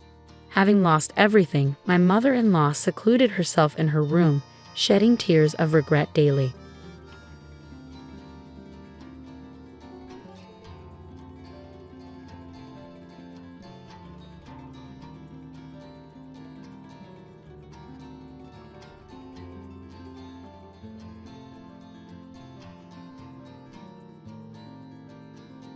At my mother's funeral, my mother-in-law wore a grin as she declared, "This house will be inherited by my son." Contemplating which room to take, she remarked, "I wonder if I should choose this one." Politely, I corrected her, stating, "Actually, I'm the one inheriting this house." Unfazed, she retorted, "I know, but isn't it true that a wife's belongings belong to her husband? So, in essence, this house belongs to my son, right?" I sighed, questioning the validity of her claim. Cheerfully, she added, "From now on, let's get along." Hesitating, I asked, "What do you mean by get along?" She declared, "Turning this room into my room." I inquired, "Does that mean we'll be living together?" Confidently, she replied, "Exactly." With such a splendid house, it'd be a waste to have empty rooms when two people can live here, don't you think? Despite my recent loss, my mother-in-law seemed blissfully unaware of my grief. Why would she bring this up now? Can't she see the sadness on my face? It's no time for jokes. This house holds precious memories, built by my respected father and cherished by my late mother. I don't want my unreasonable mother-in-law to live here, and my husband, who doesn't stop at it, is equally at fault. To prevent my precious home from being tainted, I decided to take the initiative before moving out. I am a 42-year-old office worker, having missed the timing for marriage and still being single after turning 40. I had given up on the idea of getting married. However, through an acquaintance's introduction, I met Michael, who is 4 years younger than me, and we were able to get married. My husband is a kind person who prioritizes my opinions. Where should we go for our honeymoon? You mentioned that Europe would be nice, right? I asked. But didn't you say you preferred the Maldives? Let's go to the Maldives. My husband replied. My mom wants to live with us. My dad's health isn't great, and it seems my mom is finding it challenging to manage alone, he explained. I understand that your mom is going through a tough time, but didn't we agree not to live together before we got married? I questioned. You're right. I'll talk to my mom about it. My husband always listens to my whims, and I often feel guilty about it. Meeting a good person is a joy, but there's one regret. My father passed away 3 years before I got married, so I couldn't show him my wedding and reassure him. My father was a strict executive at a small and medium enterprise, and I deeply respected him. Despite the modest size of the company, his income was decent, and our family home was sizable enough to hold a funeral. As I began working as an office employee, I gained a deeper understanding of the challenges of work, which only increased my admiration for my father. And then 2 years after our marriage, when mother also passed away, even my mom, my husband asked, "Are you okay? Shouldn't you take a break in the back room?" Funerals are generally less commonly held at home, but my mother's funeral was conducted at home. During my mother's funeral, he always looked out for me. Truly, I was fortunate to have met such a good husband. That's when my mother-in-law, Nancy, arrived. "My deepest condolences. I sincerely sympathize with you," I replied. "Thank you." I hadn't lived together with my mother-in-law, and our interactions had been limited, maintaining a reasonable distance. However, it was during my mother's funeral that I glimpsed her true nature. Following the funeral, my mother-in-law approached me. While it was not uncommon for her to seek me out, her expression carried an oddly gleeful tone. "We greatly appreciate your assistance during this funeral. Thanks to you, we were able to smoothly complete the ceremony," she expressed appreciatively. Then, abruptly, she added, "The funeral is over now. Isn't it enough with the formalities?" I was taken aback, thinking she was initially trying to be considerate of my grief. But it soon became evident that wasn't the case. Commenting on the splendid house my parents had, I replied, "Wait a moment." Undeterred, she boldly walked into the depths of the house. I protested, "Oh, Mom, this is inconvenient. Some areas are messy." Dismissing my concerns, she declared, "Don't fuss over details. More importantly, this house will be inherited by my son. I wonder if I should take this room." Hesitating, I tried to clarify, "Mom, actually, I'm the one inheriting this house." Smirking, she responded, "I know your parents didn't have any other children, right? And isn't a wife's belongings her husband's? So, in essence, this house belongs to my son, doesn't it?" I sighed, questioning the validity of her claim. Cheerfully, she added, "From now on, let's get along." My hesitation prompted her to confidently declare, "I mean turning this room into my room." Concerned, I asked, "Does that mean we'll be living together?" Without hesitation, she replied, "Exactly.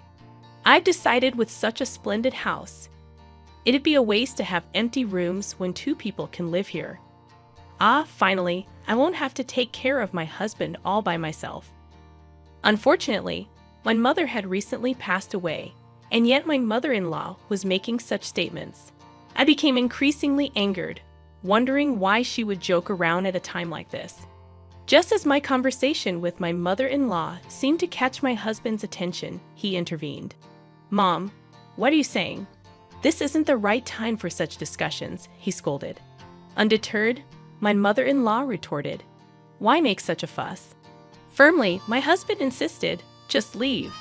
He escorted her out of the house, apologizing, "Sorry, my mom can be unreasonable." Grateful for my dependable husband, I replied, "It's fine. Thanks to you for handling it." Yet, in the days that followed, I would come to realize that my husband's perspective on scolding my mother-in-law was subtly different from my own. 10 days after my mother's funeral, as things settled down a bit, we decided to discuss the fate of my family home. Unexpectedly, my husband made a proposal. "This apartment is cramped. Shouldn't we move back to my parents' house?" I suggested. Agreeing, he added, "Yeah, you're right. With more belongings and the possibility of having kids, it's better than squeezing into this tiny apartment." Then, hesitantly, he concluded, "Well then, we should start preparing for the move." I had a pressing matter to discuss about the move. "What's the matter?" I inquired. He hesitated before revealing. Considering the spacious house and all the empty rooms, I thought maybe my parents could move in with us. Stunned, I questioned, "Are you suggesting we live together?" Recently, I've noticed a change in my husband. Despite thinking he prioritized my opinions, I now wonder if he's merely a yes man or even a pushover.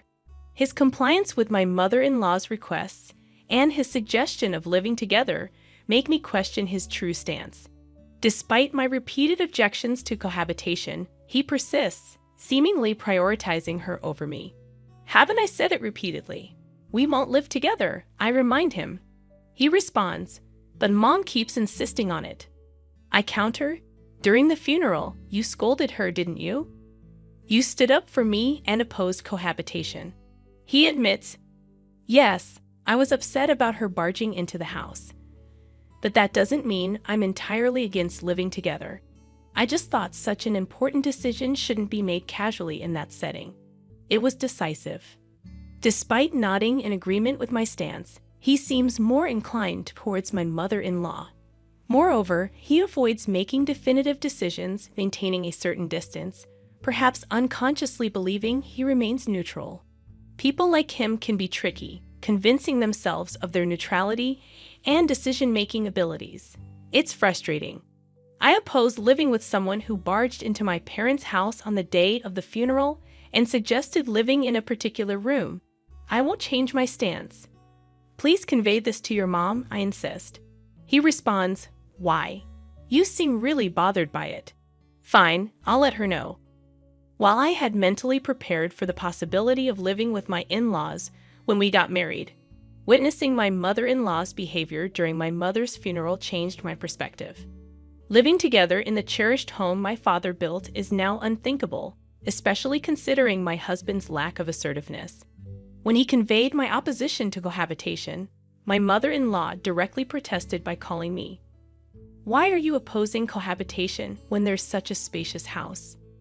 You're Michael's wife now, and his father and I are your parents, right? Why such strong opposition to living together with us? I reiterated my decline for cohabitation, explaining my husband's mobility issues and the challenges I face alone. She accused me of abandoning them, prompting me to remind her of the reasons my husband had shared. Despite feeling sorry for my father-in-law's health, I can't ignore the possibility of everything related to him being pushed onto me if we were to live together. If we consider cohabitation a significant improvement in my husband and mother-in-law's mindset is a non-negotiable requirement. A few days after my mother-in-law labeled me heartless, my husband surprised me by rearranging the living room, moving furniture around to create space. Intrigued, I asked, "What are you doing? Is this for storing moving boxes?" He responded, "No. I'm planning to make space for 2 beds here." The mention of 2 beds filled me with dread, and cautiously, I asked, "Are your parents coming to stay?" To my dismay, he replied, "No, they're moving in today, even before the actual move." The realization hit me despite my objections. My husband and mother-in-law were forcing cohabitation upon me. Why is this happening? I questioned, feeling a growing sense of frustration. He explained their lease is up, so we decided they'd move here without renewing it. It'll be cramped for 4 people, but we're moving soon, right? Just bear with it for a little while. Distressed, I reiterated, that's not what I meant. Why is cohabitation even on the table? I've said it before. I don't want to live with someone who barged into my parents' house on the day of the funeral and suggested living in this room. I'll make sure to talk to Mom. He responded, "We'll be living together from now on, so please get along." Annoyed, I questioned, "Why do you prioritize everything your mom says?" He clarified, "It's not about prioritizing her. I listened to both of your opinions and made a judgment." However, my husband, often a yes man when it came to my mother-in-law, seemed to have fallen for her cohabitation strategy. Unwittingly swayed by her, he believed he was making independent judgments. I used to see him as kind, but when paired with my mother-in-law, he became a handful, forcing me into cohabitation with my in-laws. As we welcomed my in-laws into our cramped apartment, my mother-in-law began complaining about the living conditions.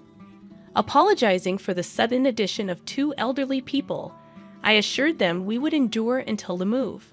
However, my father-in-law, Tony, seemed polite, and it appeared he wouldn't be problematic.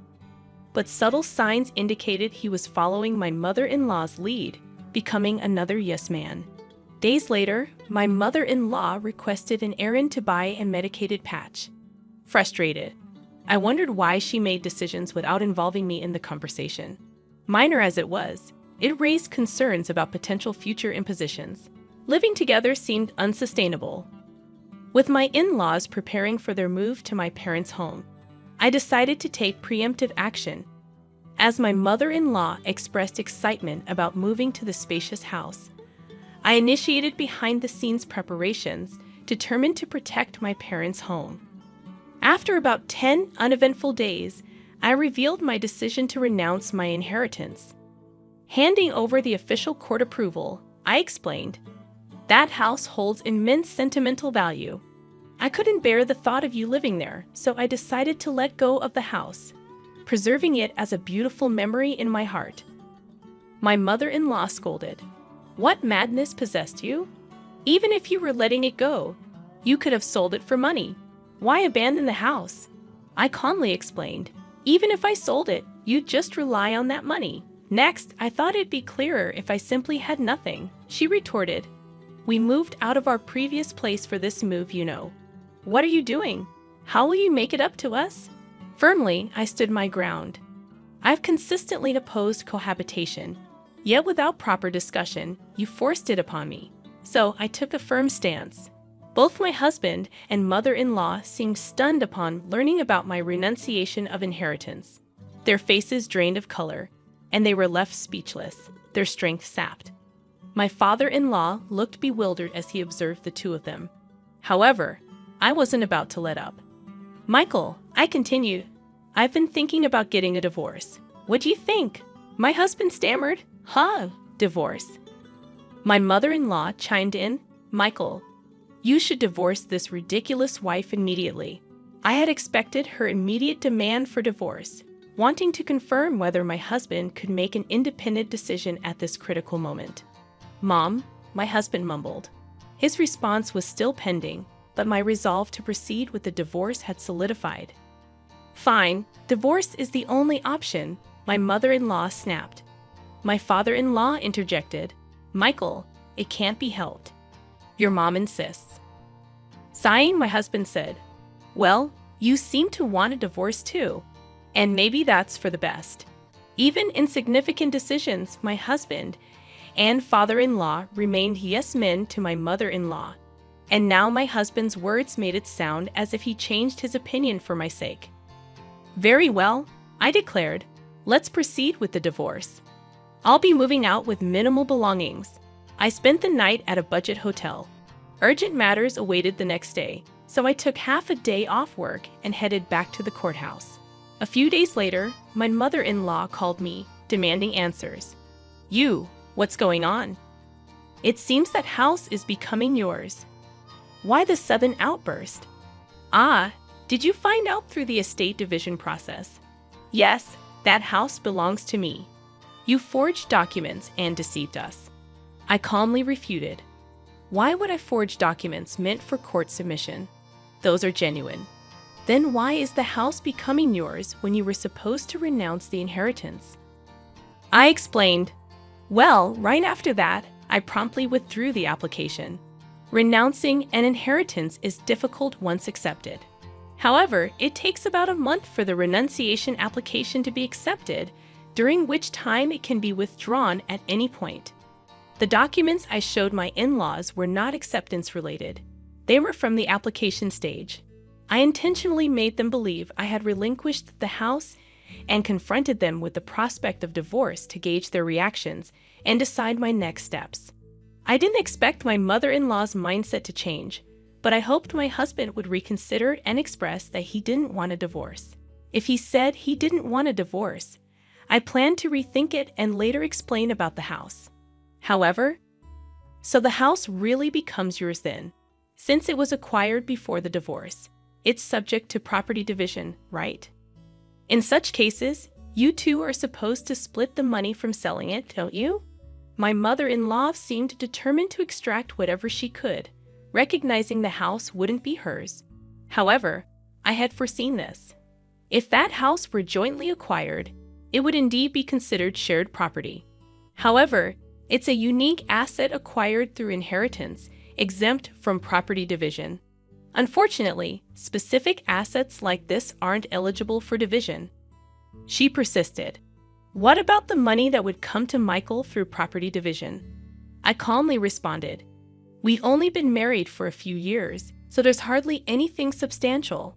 Maybe just the car, although there's still an outstanding loan on it. Accusing me of selfishness, she called me heartless and declared, I'm protecting that house because it holds precious memories of my parents. I don't want people like you living there. If you have any further complaints, please go through a lawyer. After the call with my mother-in-law, the divorce proceedings progressed smoothly. Presumably, she urged my husband to expedite the divorce. Regardless, the divorce was finalized, and I was free from the burden of dealing with my in-laws. I felt a sense of relief, as if I had successfully shielded my father's home from harm. After I moved out, my former in-laws spent some time in the apartment where my ex-husband and I used to live. Despite one less person, the small space likely felt cramped. My former mother-in-law explored new housing options, but their age posed challenges in passing rental application screenings. Consequently, my ex-husband opted to rent a smaller single-family home for them. Although it's smaller, being a house, the rent is likely higher than the apartment. He also assumed the responsibility of supporting his parents. My ex-husband faces a challenging life ahead. Initially excited about moving into the large house my father left behind, my former mother-in-law now settles for a considerably smaller home, likely leaving her disappointed. As for me, I've embarked on a new chapter in the house my parents left me. It radiates warmth, as if my parents are still present. If you enjoyed this story, consider subscribing to the channel. Until next time.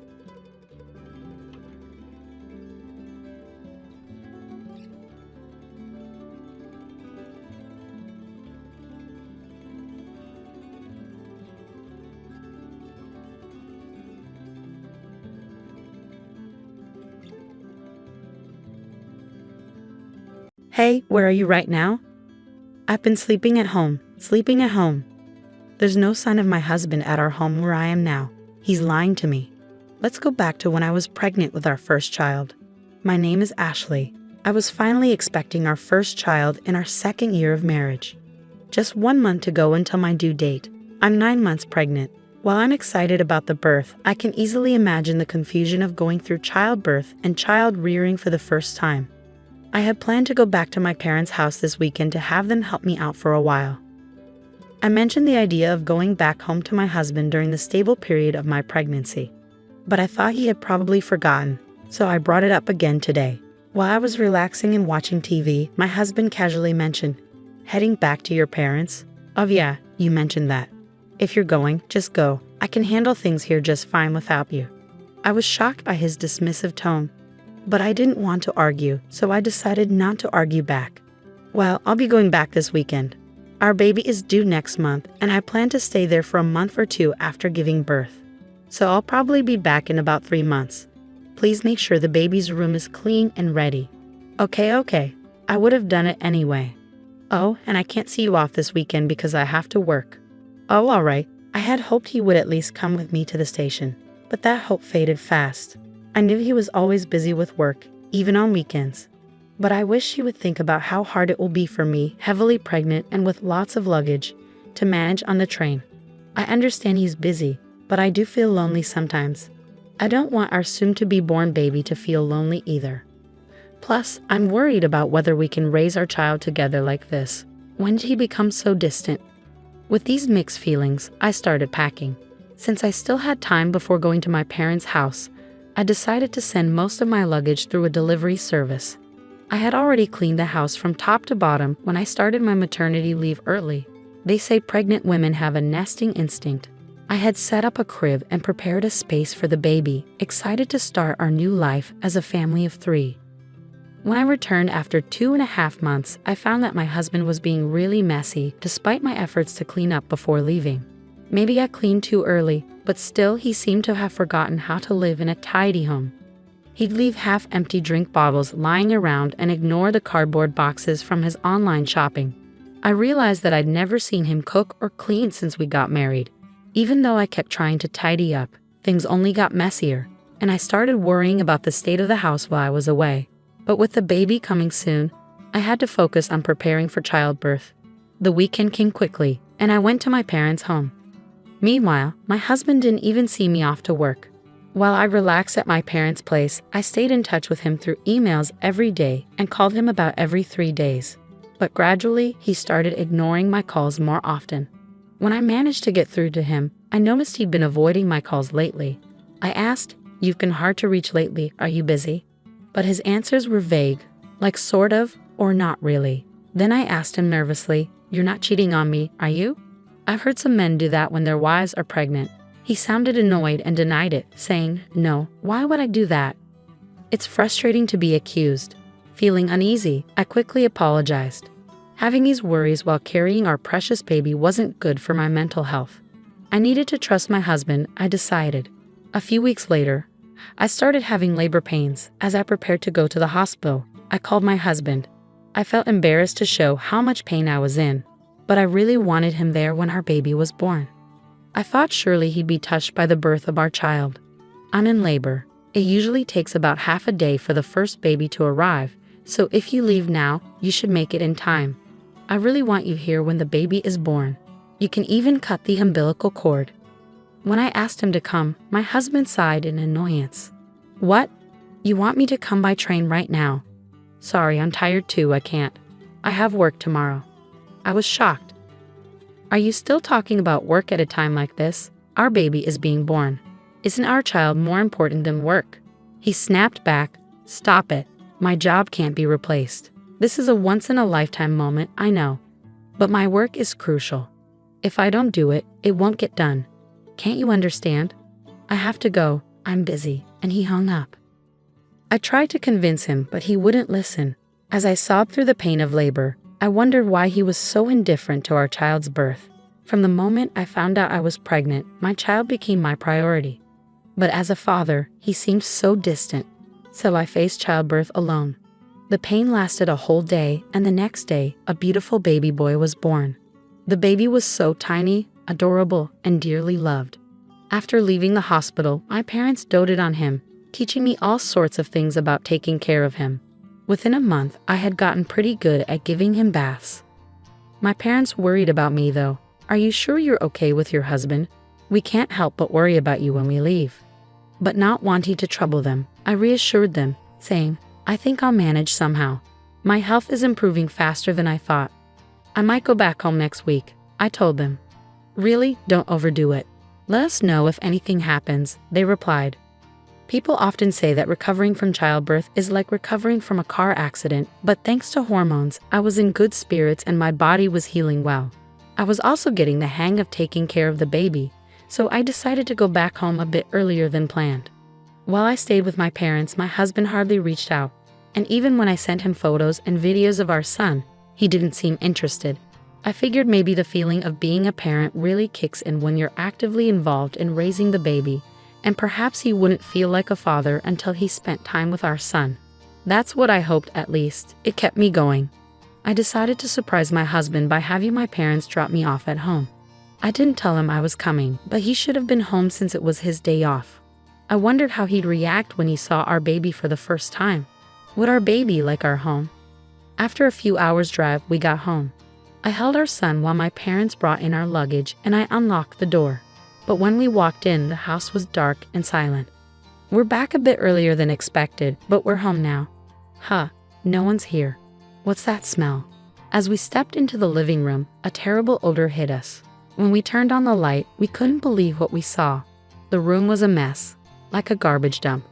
Dirty dishes and half-eaten food cluttered the sink. Clothes and trash were strewn all over. And there was even moldy juice sitting out, stinking up the place. The table was covered in stains and grime. The bathroom was also filthy, with black mold in the shower and sink, and the toilet was dirty and smelly. And worst of all, the crib we had prepared for our son was filled with unused cardboard boxes and trash bags. I had asked them to keep the house clean for our baby, but this was the opposite, and I was shocked. There's no way we can live in such a dirty house, and I'm especially upset about the crib being ruined. Seriously, what's going on here? There was no way we could raise a baby in a place like this. My parents were furious and searched for my husband, checking every room, but he was nowhere to be found. Where could he be on his day off? Was he working another weekend shift? But we couldn't even confirm if he had been working those shifts before. He wasn't paid extra for weekend work, and his company followed the regular work schedule. I had been suspicious of his disappearing acts on weekends. "Let's try calling him," I suggested. Unable to bear being in the messy room any longer, I ushered my confused parents outside and dialed my husband's number. But he didn't pick up. Finally, after the third attempt, he answered. "Hey, where are you?" I asked. "I'm at home," he replied. "Why?" "Just at home," he repeated. We had searched the entire house, but there was no sign of my husband. Could he possibly be buried under all this trash? But we couldn't sense anyone there, and his voice didn't sound like he had just woken up. Then I heard a woman's voice on the phone. I couldn't make out what she was saying, but it was definitely a woman's voice. That's when it hit me. He's cheating on me. I can't believe he'd do this while neglecting our child. The house was a disaster while we were away, and he was cheating on me. I was furious. A father like him isn't needed for our son. I'm done with a husband like this. If he prefers that other woman, then he can have her. How can you live in such a filthy and foul-smelling house? Oh, I understand. Maybe a burglar broke in. I need to call the police. What? But you're at your parents' house, right? What are you saying? Suddenly, my anger boiled over at my husband's evasiveness, and I raised my voice. You're the one lying about being at home, aren't you? Stop pretending. It's completely unacceptable to let the crib turn into a mess. I'm not returning to this house. We're getting a divorce. I ended the call abruptly and quickly reported to the police about the supposed burglary, intending to confront my husband. I instructed my parents and son to head back to my parents' house and waited for my husband in front of our home. The police arrived before my husband did. I welcomed them into the house as if they were guests, and soon after, I spotted my husband approaching, accompanied by another woman. As my husband came closer, his expression seemed to say, "This is bad." I confronted him, saying, "Hey, you weren't supposed to be back until next month." "But who is she?" The woman next to him glared at me, her arms crossed. "And who are you, for that matter?" she retorted. Despite encountering his mistress, I strangely felt calm. I decided to question the woman. It turned out my husband had been meeting her without revealing he was married. I was so disgusted with him that I didn't know how to react anymore. "Hey, at least let me explain," my husband pleaded, trying to grab my shoulder, but I slapped his hand away, not wanting him to touch me. "Don't touch me. It's disgusting. The police are checking the room right now. I hope you're embarrassed having them see the mess you've made. I'm leaving now. You can explain to the police. Goodbye." Leaving them stunned, I went back to my parents' house, ignoring the numerous calls from my husband. That night, I finally decided to respond. It seemed he had explained the situation to the police, and he returned home looking troubled. It must have been embarrassing for him to see the police struggling in the messy room. But he brought it upon himself. After being rejected by the woman he had been deceiving, all that was left for him was shame and a wrecked house. "Please, I'm sorry. Come back. I've been looking forward to seeing our son," he pleaded. If he truly felt sorry, he should have come to my parents' house at least. Thinking he could apologize over the phone, and everything would be fine shows what kind of person he is. I can't imagine a future with him. Even though you never showed any interest before, you suddenly care? You weren't even there when I gave birth, despite me asking you to come several times, I pointed out. "Well, I thought you knew that I would. I'll clean up the room. I can't do household chores without you. I need you," he pleaded. I could imagine my husband growing more desperate and flustered on the other end of the line as I continued to reject him. "No matter how much you beg, it's not happening. You should have stuck with that woman. If you can't handle housework, have her do it for you," I responded firmly. But that was just a fling. It was a momentary lapse. "You're the only one for me, Ashley," he insisted. "A fling? Weren't you seeing her every time you said you had to work overtime?" I countered. "Well, that's a different..." He trailed off, unable to explain himself.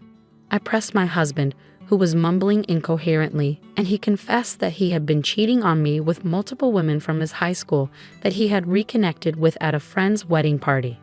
He's a scumbag either way. There's no point in talking, I thought to myself as I listened to him desperately apologizing, his voice close to tears. "I can't believe it. You disgust me. Were you planning to touch our son with those hands?" "Unthinkable," I said, feeling a chill run down my spine. I won't do it again. I'll come to pick you up right now. I want to see you and our son. I'll prove my sincerity. Let's go home together," he pleaded. I couldn't believe what I was hearing from his defiant voice. What was he thinking at this point? "I can't trust you. There's nothing more to talk about. I'll raise our son on my own," I declared firmly.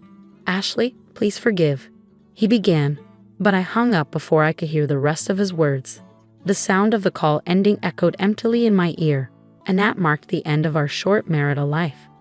Half a year has passed since then, and I've decided to start working, relying on my parents for support. Once I've saved up enough money, I intend to leave my parents' house and start living on my own with my son. I'm in the midst of divorce negotiations with my husband, mainly for the sake of alimony.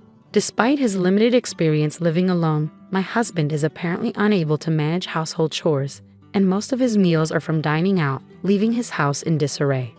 However, that's no longer my concern.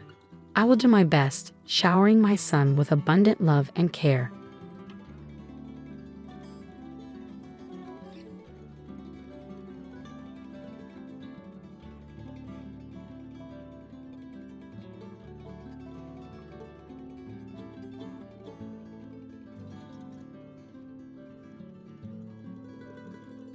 My full name is Rebecca Smith. I'm 32 years old, and I married my husband, Michael, about 3 years ago in the spring. Our relationship is great, and we are also very close to his sister, Emily. We get along like sisters. This story involves a man named Daniel, who later married Emily. Michael and I have been together for over 10 years, even before we got married, so we are like parents to Emily. We always wished for her happiness and took care of her. Because of this, when Emily got a marriage proposal from her fiancé, she wanted to introduce him to us, her second parents. "I want to introduce my fiancé to you both," she told us. That moment was very special for us as a couple. We felt so happy because Emily, whom we love like a daughter, was finding her partner and working towards a happy future. It was a joyful moment for both me and Michael, and our hearts were full of happiness. Finally, the day came. Emily brought Daniel, her chosen partner, to meet us. Daniel seemed to be around my age, maybe 32. He was 5 years older than Emily, which made me realize she likes older men. I watched him quietly and was impressed by his solid appearance and calm attitude. However, I noticed Daniel kept glancing at me. Did he want to say something to me? Was there something about me that bothered him? Or was it just a coincidence? These questions popped into my mind. I quickly checked my clothes and hairstyle for any issues, but found nothing wrong. Maybe realizing it was rude to stare, Daniel quickly looked away. In the end, we couldn't understand why he was watching me so closely, but Michael and I decided not to worry about it. We went on to introduce ourselves and started chatting with Emily and Daniel, who were sitting across the table from us. "Please take good care of my younger sister," was a classic phrase exchanged, and Michael responded with a smile, "Emily, I'm trusting you to him." Saying this, he'd entrusted Emily's future happiness to Daniel. This created a warm and friendly atmosphere at the gathering, easing the initial tension of our first meeting. At one point, Michael asked Daniel a question he was curious about. "Daniel, may I ask where you work?" I was very interested in his answer and listened carefully. Daniel answered proudly, puffing out his chest. "You might have heard of it. I work at TE Company, which is growing very rapidly right now." "TE Company? Is that the famous game development company?" "Yes, that's correct. I actually started working at TE Company last year, but I didn't leave my old job because I didn't like it. TE Company approached me directly because they valued my skills highly, so it's like a promotion for me. Don't worry, I didn't start as a regular employee." Hearing this surprising story, both Michael and I were amazed. I couldn't help but widen my eyes, and our gazes met. Seeing our shocked reactions, Daniel seemed satisfied that he had made an impression, and he spoke with even more pride. "That's why I want you to trust me completely with Emily. I'm climbing the career ladder quickly at TE Company, and I'm confident that I'm progressing faster than most. Even though I started at a regular level, my salary will increase rapidly, and I'll move up in the company quickly, so please don't worry." When I heard what Daniel said, I was so surprised that I couldn't speak. TE Company is super famous, and I know a lot about it. Michael probably knows about it too. But since he doesn't work there, he might not know all the details. I think both Emily and Michael know that TE Company is really well known in the industry, but it seemed like neither of them expected Emily's fiancé, Daniel, to move up the ranks so quickly after joining. I didn't expect it either. Some parts of Daniel's story made me feel a bit uneasy, but I decided to believe him since he talked about being recruited by TE Company and climbing the career ladder really fast. As we talked about other things, I was curious to know how they met and got together. They said they met through a friend they both knew. Daniel was looking for someone special but didn't want to go to matchmaking events, so he met Emily through a friend he trusted. Emily wasn't actively looking for a boyfriend, but she decided to meet Daniel when her friend suggested it. "I really like how Daniel always makes me smile. His clumsiness is kind of cute too," Emily shared. Hearing them talk about their feelings was like hearing something really sweet. Even though we weren't eating anything sugary, their closeness and love for each other were really clear. But there was something that bothered me. As they were leaving our house, Daniel and Emily were talking about bringing rice and gifts. While they were busy with that, Daniel came up to me a bit separately and asked suddenly, "Hey, do you maybe not remember me?" His question caught me off guard, and I couldn't help but tilt my head in confusion. "Do you really not remember me?" he asked again, sounding doubtful.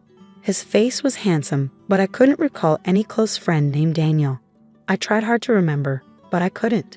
Seeing me struggling to remember, Daniel sighed a little, looking disappointed. "Well then, let's exchange contact info. And please tell Michael later." I forgot to exchange contacts with him. I was shocked by his sudden informal tone. Even if we were close in the past, I couldn't remember it. And I couldn't recall being close with someone who would speak so rudely. Inside, I was full of questions like, who is he? What kind of relationship did we have? But since Emily was there, I didn't think it was the right time to ask or say anything, so I stayed quiet. After we exchanged contact info, I decided to text him to clear up my doubts. But before I could, he messaged me first, saying, "I'm surprised. The girl who used to sit quietly in the corner of the classroom in elementary school is married before me. Your face hasn't changed much since then, so I recognized you right away. Growing up, I lived far away, and in elementary school, I was teased by many classmates. Those memories are painful, so I moved away with my family for middle school. In the new city, I met Michael, a wonderful friend, and we became close. I'd rather not think about elementary school."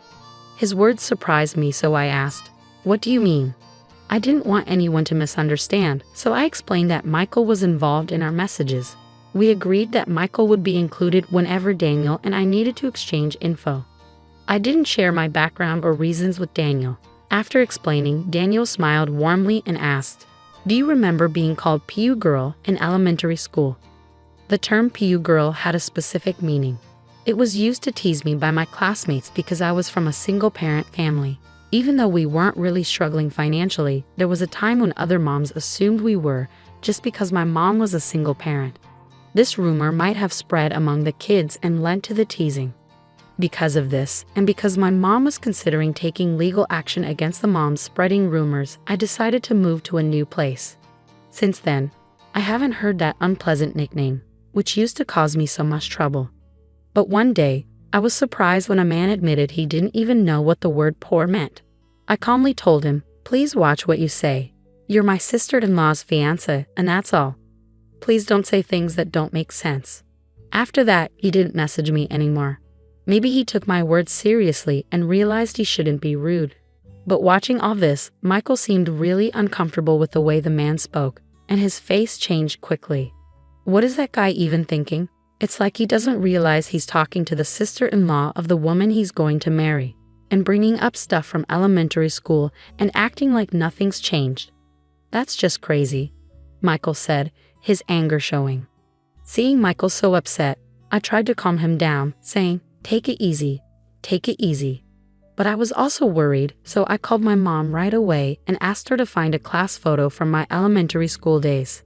I wanted to see if there was a classmate named Daniel in it. Mom quickly found a boy named Daniel and said on the phone, "Wasn't this Daniel the one who used to bully you the most?" Suddenly, I remembered everything I had forgotten. Daniel was indeed the main bully. Just to be sure, I asked Mom to send me the photo. Looking at it, he looked quite different now, bigger and chubby. That's probably why I didn't recognize him. After that, I decided to look into things further. A few months after our first meeting, I got a call from Emily, which was surprising after such a long time. "Rebecca, we haven't got your RSVP for the wedding invitation yet. Are you and your husband planning to come?" "What wedding invitation? We were really looking forward to it, but we never got it," I told her. Emily seemed surprised and said, "I definitely sent it. Maybe something went wrong. Anyway, I'll bring it to you tomorrow," she said, sounding very sincere. The next day, Michael and I got the invitation directly from Emily, and we told her we'd be there. At that point, we had no idea what would happen at the wedding or how it would affect us. No one could have guessed what was coming next. On the day of the wedding, Emily looked stunning in her pure white dress, like an angel. I congratulated her with tears in my eyes, hoping for her happiness and ours too. But Daniel, the groom, quickly soured the mood. He pointed at me, surprising all of us. "Why are you here?" I didn't invite you, he said, looking very displeased. It seemed like Daniel went out of his way to make sure Michael and I didn't get an invitation. This woman grew up with just her mom. When things got tough, she ran away. Maybe she had some money problems, and now she's with a rich guy thinking life will be easy. She's living in a dream, he said. Despite not knowing anything about my past, Daniel falsely accused me. Michael, sitting next to me, clenched his fist in anger. But I told him to calm down. Daniel kept making false accusations against me. I have an important job at a well-known company. Are you planning to use your connection as my sister-in-law to get money from me if I marry Emily? He asked firmly. His friends were shocked and started getting excited. They must have the same narrow view as Daniel. I went to a staff member and asked for the microphone. Daniel looked like he expected me to say something emotional and illogical, but I stayed calm and said, "It's ridiculous that you, who can't even remember the face of your own company's president, call yourself an elite. Think carefully. If you want to cut ties with me, I'll be in the president's office tomorrow. We'll go through HR procedures." After handing back the microphone, I confidently returned to my seat with a calm demeanor. Michael stood up and walked towards the exit. Soon after, Emily followed him. Seeing this, Daniel called out to her, "Wait, why are you leaving too? I'm just trying to end things with her. If that's the case, there shouldn't be any problems, right?" Not fully grasping the situation, Daniel spoke to Emily, who gave him a cold look. "You really don't know Rebecca, do you? She's the CEO of Tea Company. I respect and deeply admire her. I can't forgive you for insulting her. I'm ending this engagement right now. You've ruined such an important day. Be prepared." Shocked by Emily's firm words, Daniel was taken aback. Emily talked to the venue staff and removed her wedding dress. She told the guests that the banquet was over, and the wedding would now be a simple meal gathering. She made it clear that this wouldn't happen again and firmly blamed Daniel for the breakup. The next day, as I had promised, I calmly waited for him in the president's office. Two big, muscular employees stood beside me, ready to act if he tried anything during our talk. When he came in, he seemed confident at first, but that soon changed. He sat down and looked tense. His behavior, coming in without permission and not even greeting, was rude. It was clear he didn't understand the basic rules of the company. "No way. I can't believe you're really the president. This is unbelievable," he said. "If you did a little research, you'd find the president's info on our website. Didn't you check before coming?" I asked. "Well, there were some things." He trailed off. It seemed he hadn't taken my words seriously or bothered to find out the truth. Maybe he thought I was joking or lying in front of all those guests. I told him I'm considering terminating your contract. "What? You can't make such a quick decision over a small misunderstanding. I'll talk to the Labor Standards Inspection Office." He tried to persuade me carefully, but I calmly put a copy of his resume in front of him. "You lied about your education here, didn't you? And you claim to have skills you don't actually have, like Excel and video editing. Is that true?" "Well, about that," he started. "Falsifying information and providing false reports are valid reasons for us to terminate an employment contract," I told him directly. He looked surprised at my statement. In fact, I had a strange feeling about him since our first meeting. Afterward, I checked everything thoroughly. Normally, our company doesn't use headhunting methods. Even if we do, I personally meet and interview recommended candidates. But I don't remember having a deep conversation with Daniel. He joined through our regular hiring process and started as a regular employee. He claimed to be aiming for promotion and said he was skilled with certain software, but he actually wasn't. That's why he never got promoted. His self-assessment was very high, and I found that suspicious, so I looked into his attitude. He was lazy at work and seemed content just to be part of the company. I tried to help him improve, but he didn't change. Now that he's broken off his engagement with Emily, there's nothing special between us. He continues to act unpleasantly, making me uncomfortable, so I see no reason to be lenient with him. I promptly asked Daniel to leave the company. Since he had only been with us for less than 6 months, there was no need to consider severance pay or handing over specific duties over such a short time. "Can't you help me out as an old friend?" he pleaded. But I coldly replied, I don't see any reason to continue our relationship, and arranged for other staff to handle his immediate departure. It seems he was hoping for financial help from his father, but because of the outrageous rumors he spread, that didn't happen. There's a past incident where my mother sued for defamation and Daniel's mother was the victim. My father paid compensation for damages once before. Faced with a similar situation with his son demanding compensation, my father likely reached his limit, stopped providing financial support, and cut ties with him completely. Afterward, Daniel took care of his elderly mother while being pursued for compensation. Eventually, he vanished, seemingly taken away by people in all black clothing, and nobody knows where he is now. Someone might eventually come forward with information about his whereabouts, but I have no plans to actively search for him. Initially, Emily was deeply hurt when she learned about her fiance's background. But time heals, and about 6 months have passed. She's starting to see it positively, saying it's probably best we didn't get married. Lately, her smile has returned, and she's even looking for a new partner. Seeing her happier again, Michael and I are truly relieved. They're even talking about having children now.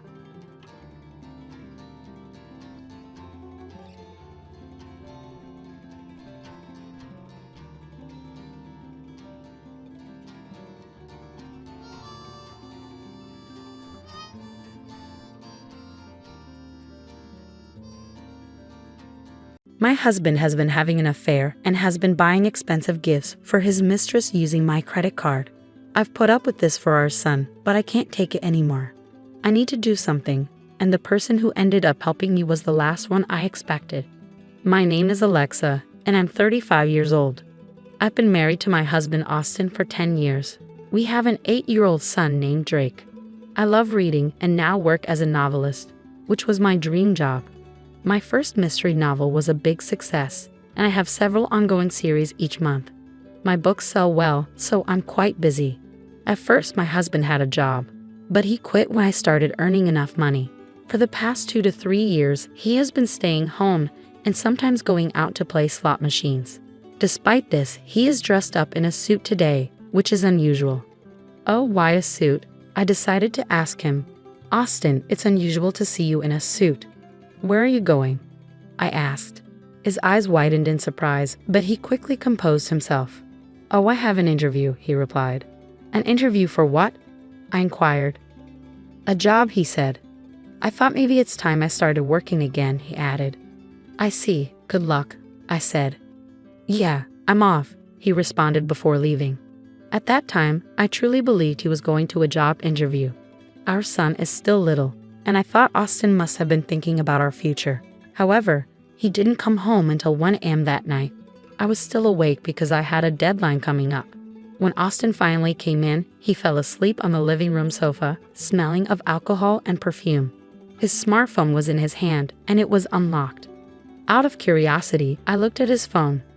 What's this? No, I can't believe it, I whispered to myself. It turned out my husband was cheating on me. What shocked me even more was that his lover was my close friend, Ashley. They had gone to a fancy restaurant known for its beautiful night view. I felt as if I had been hit with something really hard. No way, Austin is having an affair with Ashley? Why? Ashley has a husband too, doesn't she? I trusted both of them. Tears filled my eyes as I faced this unexpected reality. Not wanting to wake my husband, I tried desperately to hold them back. Evidence. Yes, evidence, I thought. For now, I sent the evidence of the affair to my own phone and decided to think about what to do next. The next morning, I casually asked my husband, who was acting normal as usual, "Hey Austin, about yesterday." "Yesterday," he responded. You said you had an interview, but you came home late. I was just wondering what happened," I said. My husband looked away, seeming to think of an excuse. Actually, I ran into a friend after the interview, so we ended up going for a drink. A friend? Who? Someone you don't know. I don't have to explain everything, do I? Yeah, you're right, I replied, feeling a mix of frustration and sadness. As expected, my husband hid the fact that he had met Ashley. His attitude made it clear he was having an affair. A month after discovering my husband's affair, I still didn't know what to do. I hadn't confronted him about it yet. If I did, our marriage would probably end badly. If it was just me, I would have shown him the evidence and divorced him already. The only reason I didn't divorce him was for our son, Drake. I couldn't take his father away from him when he was still only 8 years old. Afterward, Austin took advantage of me being confined to my room working and started going out frequently. But this was also a perfect opportunity for me. I decided to gather evidence of his affair while he was out. In his room, I found several unfamiliar receipts. Apparently, he had bought luxury branded goods for women, but those items weren't in the room. Of course, I didn't receive them either. The only answer was that Austin was giving these items to Ashley. But where did he get the money for that? He's unemployed and living off the allowance I give him every month. He shouldn't have any savings left. Curious, I decided to follow my husband. In the meantime, I called my brother to look after my son. Of course, my brother didn't know about Austin's infidelity, so I lied to him. "I'm sorry for calling you over so suddenly," I said. "No, I don't mind, but what's up? You suddenly said you want me to look after Drake," my brother asked. "Actually, there's something I really need to go shopping for on my own," I explained. "Shopping? You've never been materialistic. You usually shop online," he remarked. I know, but today I want to go buy something that's only available in the store. "So, can you look after Drake?" I requested. "Well, okay. But don't be too late, okay? Drake will get lonely and miss you," my brother replied with concern. "Yeah, thank you," I said gratefully, masking the turmoil inside me as I prepared to follow Austin and uncover the truth about his affair. With my brother's help, I successfully followed my husband and witnessed him walking arm in arm with my best friend, Ashley. Seeing it with my own eyes was shocking. They entered a luxurious brand shop together, filled with joy. Then something unbelievable caught my eye. "What? You're kidding, right? That's my credit card," I exclaimed in disbelief. Indeed, the card my husband used to pay was the secondary credit card I usually keep in my drawer. I always use my main card for transactions, but he had taken the secondary card without my permission to buy gifts for Ashley. Over the past few months, I had made various purchases for work-related items like monitors, keyboards, and even furniture, accumulating significant charges on the card. Both cards are linked to the same bank account, and due to being busy, I hadn't checked the card details recently. It had now come back to haunt me. "I can't believe this," I muttered, stunned by the betrayal and financial deceit. Not only was he cheating on me, but he was also using my money without my knowledge. Any love I had left for my husband vanished completely. I blamed myself for not checking and not noticing, but I couldn't bring myself to forgive him. I took plenty of pictures of them together and went straight home. Over the next few days, I focused on planning how to confront my husband. When he wasn't around, I repeatedly checked his PC. Since his smartphone and PC were synced, I could easily see his conversations with Ashley on the computer. It soon became clear that they were planning a trip together during the upcoming holidays. A 4-day trip, huh? I mused to myself. Yes, this is my chance, I resolved, feeling determined to take action. I planned to get back at my husband while he was away on a trip with his lover. But there was a problem. Our son, Drake. It would be hard to pull off my plan without Drake finding out about his father's affair. So I decided to ask my brother for help again. "I hate to ask, but can you look after Drake during the upcoming holidays?" "The holidays? You mean all 4 days?" "Yes, I have something important to do." "Something important, huh?" He said this with a knowing tone. I felt uneasy with my brother's attitude when he straightforwardly remarked, "Alexa, you don't have to handle everything by yourself." "What do you mean?" "Austin's cheating, isn't he?" "What? How did you?" "I heard it from Drake." "What? Drake?" My son had figured out about my husband's affair, even though he was just a child. I'm not sure if he fully understood everything, but he saw that his father was getting close to someone who wasn't me, and it was making me upset. It seems like he sensed something was wrong, even at his young age. But I thought I was hiding it so well from Drake. Why? It means Austin hurt you enough for Drake to notice. Are you going to stay with someone like him? But if I divorce Austin, Drake will be sad. As soon as I said that, my son, who was supposed to be in the next room, appeared. "It's okay, Mom. I'm on your side." "Drake, are you sure?" "I don't want anyone who makes you sad, Mom. As long as I have you, I'm fine." "Oh, thank you, Drake. And thank you too, brother."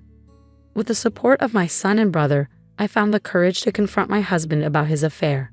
Drake and I began preparing to move out on the day my husband was set to leave for his trip with his lover. My brother helped us pack discreetly while Austin was away. On the night before his departure, I decided to confront my husband one last time. "Austin, why are you packing a suitcase? What's going on?" "Oh, this. Actually, I'm going on a trip with some friends starting tomorrow. A trip? Why didn't you mention this earlier? It was a last-minute plan. Nothing serious. I'm using my monthly allowance for it. My husband clearly didn't want to discuss it further and gave off an aura that said, "Don't bother me." But I wasn't deterred. I confronted him in a quiet, determined voice I rarely used. "Hey, are you sure it's just with your friends?" My husband visibly panicked, his shoulders twitching nervously. Despite his unease, he clung stubbornly to his lie. "Oh, absolutely. You're really insistent, aren't you?" "All right, I understand. Enjoy your trip with your friends." I would have enjoyed it anyway, even if you hadn't said that. "Well, just be responsible, okay?" With that, I left my husband's room. Honestly, if he had been honest with me then, I might have considered a civil separation with alimony and child support. Despite his betrayal, there was a time I loved him deeply. He supported me when my novel didn't sell. I didn't want to harbor true hatred or bitterness toward him. Yet, given the circumstances, I couldn't be too forgiving for the sake of my son and my own future. I decided it was time to take action and end things with him. There was no reason for me to hold back anymore, especially after discovering his continued deceit. Early the next morning, my husband had already left for his trip. I checked a drawer and confirmed he had taken my credit card. As usual, I promptly called the card company, reported it lost, and had it deactivated. My son woke up and I greeted him with a good morning. "Mom, today's the day, right?" "Huh. The move. We're going to our new house today, right?" Seeing the excitement in my son's eyes, any lingering doubts vanished. "Oh, Drake, yes. I've canceled the credit card, so let's move to our new home." "Yeah, that's right. I'm so excited for our new place." With my brother's help, our move went smoothly. Our belongings were relocated to our new home, while my husband's things were sent elsewhere the following day. Relaxing in our new space with my son and brother, my husband called. "Hello?" "Oh, Alexa. What is it?" "Well, actually, this trip is costing more than I expected. Could you possibly send me some money?" I realized he must be struggling financially on his trip because I had frozen the credit card. He's avoiding the real issue about the card and asking for money indirectly, which is frustrating. "Didn't you plan this trip within your own budget?" "I'm sorry, but I can't lend you any money." "Don't be like that. If you don't help me out, I'll be the only one not having a good time on this trip." "You'll be the only one. Don't you mean both of you?" My husband responded with a confused, "Huh. After all, you're on a trip. You want to show Ashley only the good parts, right? But sorry, the card you took is no longer valid, so you'll have to manage." "What? What are you talking about, Alexa? What card?" Pretending not to know won't help. You're panicking too much. That's because you're saying things that don't make sense. I don't know anything about a card. Enough. I already know you've been cheating on me with my best friend, Ashley. What? Did you really think I had no idea? Are you kidding me? It's obvious. No, it's not what you think. I'm not cheating. I was so angry that my husband was still trying to deny everything. Ignoring my brother and son who were next to me, I unleashed all the pent-up fury. "Stop making excuses. You had a family and you cheated with another woman. And to top it off, using someone else's card. Do you even realize how despicable your actions are?" Alexa, let's calm down for a moment." "Huh? How can I stay calm dealing with the person I despise the most in the world? And just so you know, I have no intention of forgiving you or helping you. You and that woman can go to hell for all I care. Never show your face to Drake and me again." With that, I hung up on my husband. Then his mistress Ashley called me. "Hey Alexa, what the hell did you do?" "Ah, Ashley, long time no see. How's the trip with my husband?" "Shut up. Explain yourself." "What are you talking about?" "Don't play dumb. You sent Austin's belongings to my house, didn't you?" "Indeed, when we moved, I sent my husband's belongings to Ashley's address. But Ashley, being married herself, naturally has her husband at home. That's exactly why I sent all of Austin's belongings to her house, along with a detailed letter explaining everything." She screamed at me over the phone, her voice breaking. "This is not a joke. What did he do?" "My husband found out, and now he's furious." "Well, you brought this upon yourself by having an affair while married. You were supposed to be my friend. This is betrayal. You're the worst. I misjudged you." "Excuse me? That's rich coming from you." My best friend was having an affair with my husband. How could I forgive that? Who was rude first, huh? I didn't mean it seriously. It was just a joke. I would never actually be interested in someone like him. I don't care if it was a joke or not. I'm filing for divorce anyway. You did have an affair. That's a fact. I'll never forgive you. I'll be seeking significant compensation, so be prepared. Compensation? What are you talking about? I didn't agree to anything like that. Well, you're going to hear about it. It's what you deserve. Wait, I'm a housewife. I can't pay any compensation. I don't care. Figure it out yourself or ask your husband. Although, I doubt that will work. Oh wait, Alexa. Hey, wait. Goodbye. I hung up without listening to her and blocked her number. Later, I finalized my divorce through my lawyer and pursued compensation from my ex-husband and Ashley. Along with child support, I demanded repayment for the credit card charges he made without my consent. After paying the compensation, Ashley's husband demanded a divorce due to the debts, and she was kicked out of their home. She tried to seek refuge with her parents, but they turned her away given the circumstances. With nowhere else to go, Ashley now lives where she works and takes up night shifts at a bar. Austin also tried to lean on Ashley, but she was furious with him for causing her divorce. She promptly ended their relationship. Currently, Austin is juggling several part-time jobs and barely making ends meet. His prolonged unemployment has made it challenging for him to secure stable employment. If Austin ever falls behind on his alimony or child support payments, I intend to pursue him for what's owed, no matter what. As for me, I'm enjoying a peaceful life in our new home with my son. He's growing remarkably, and each day brings new excitement.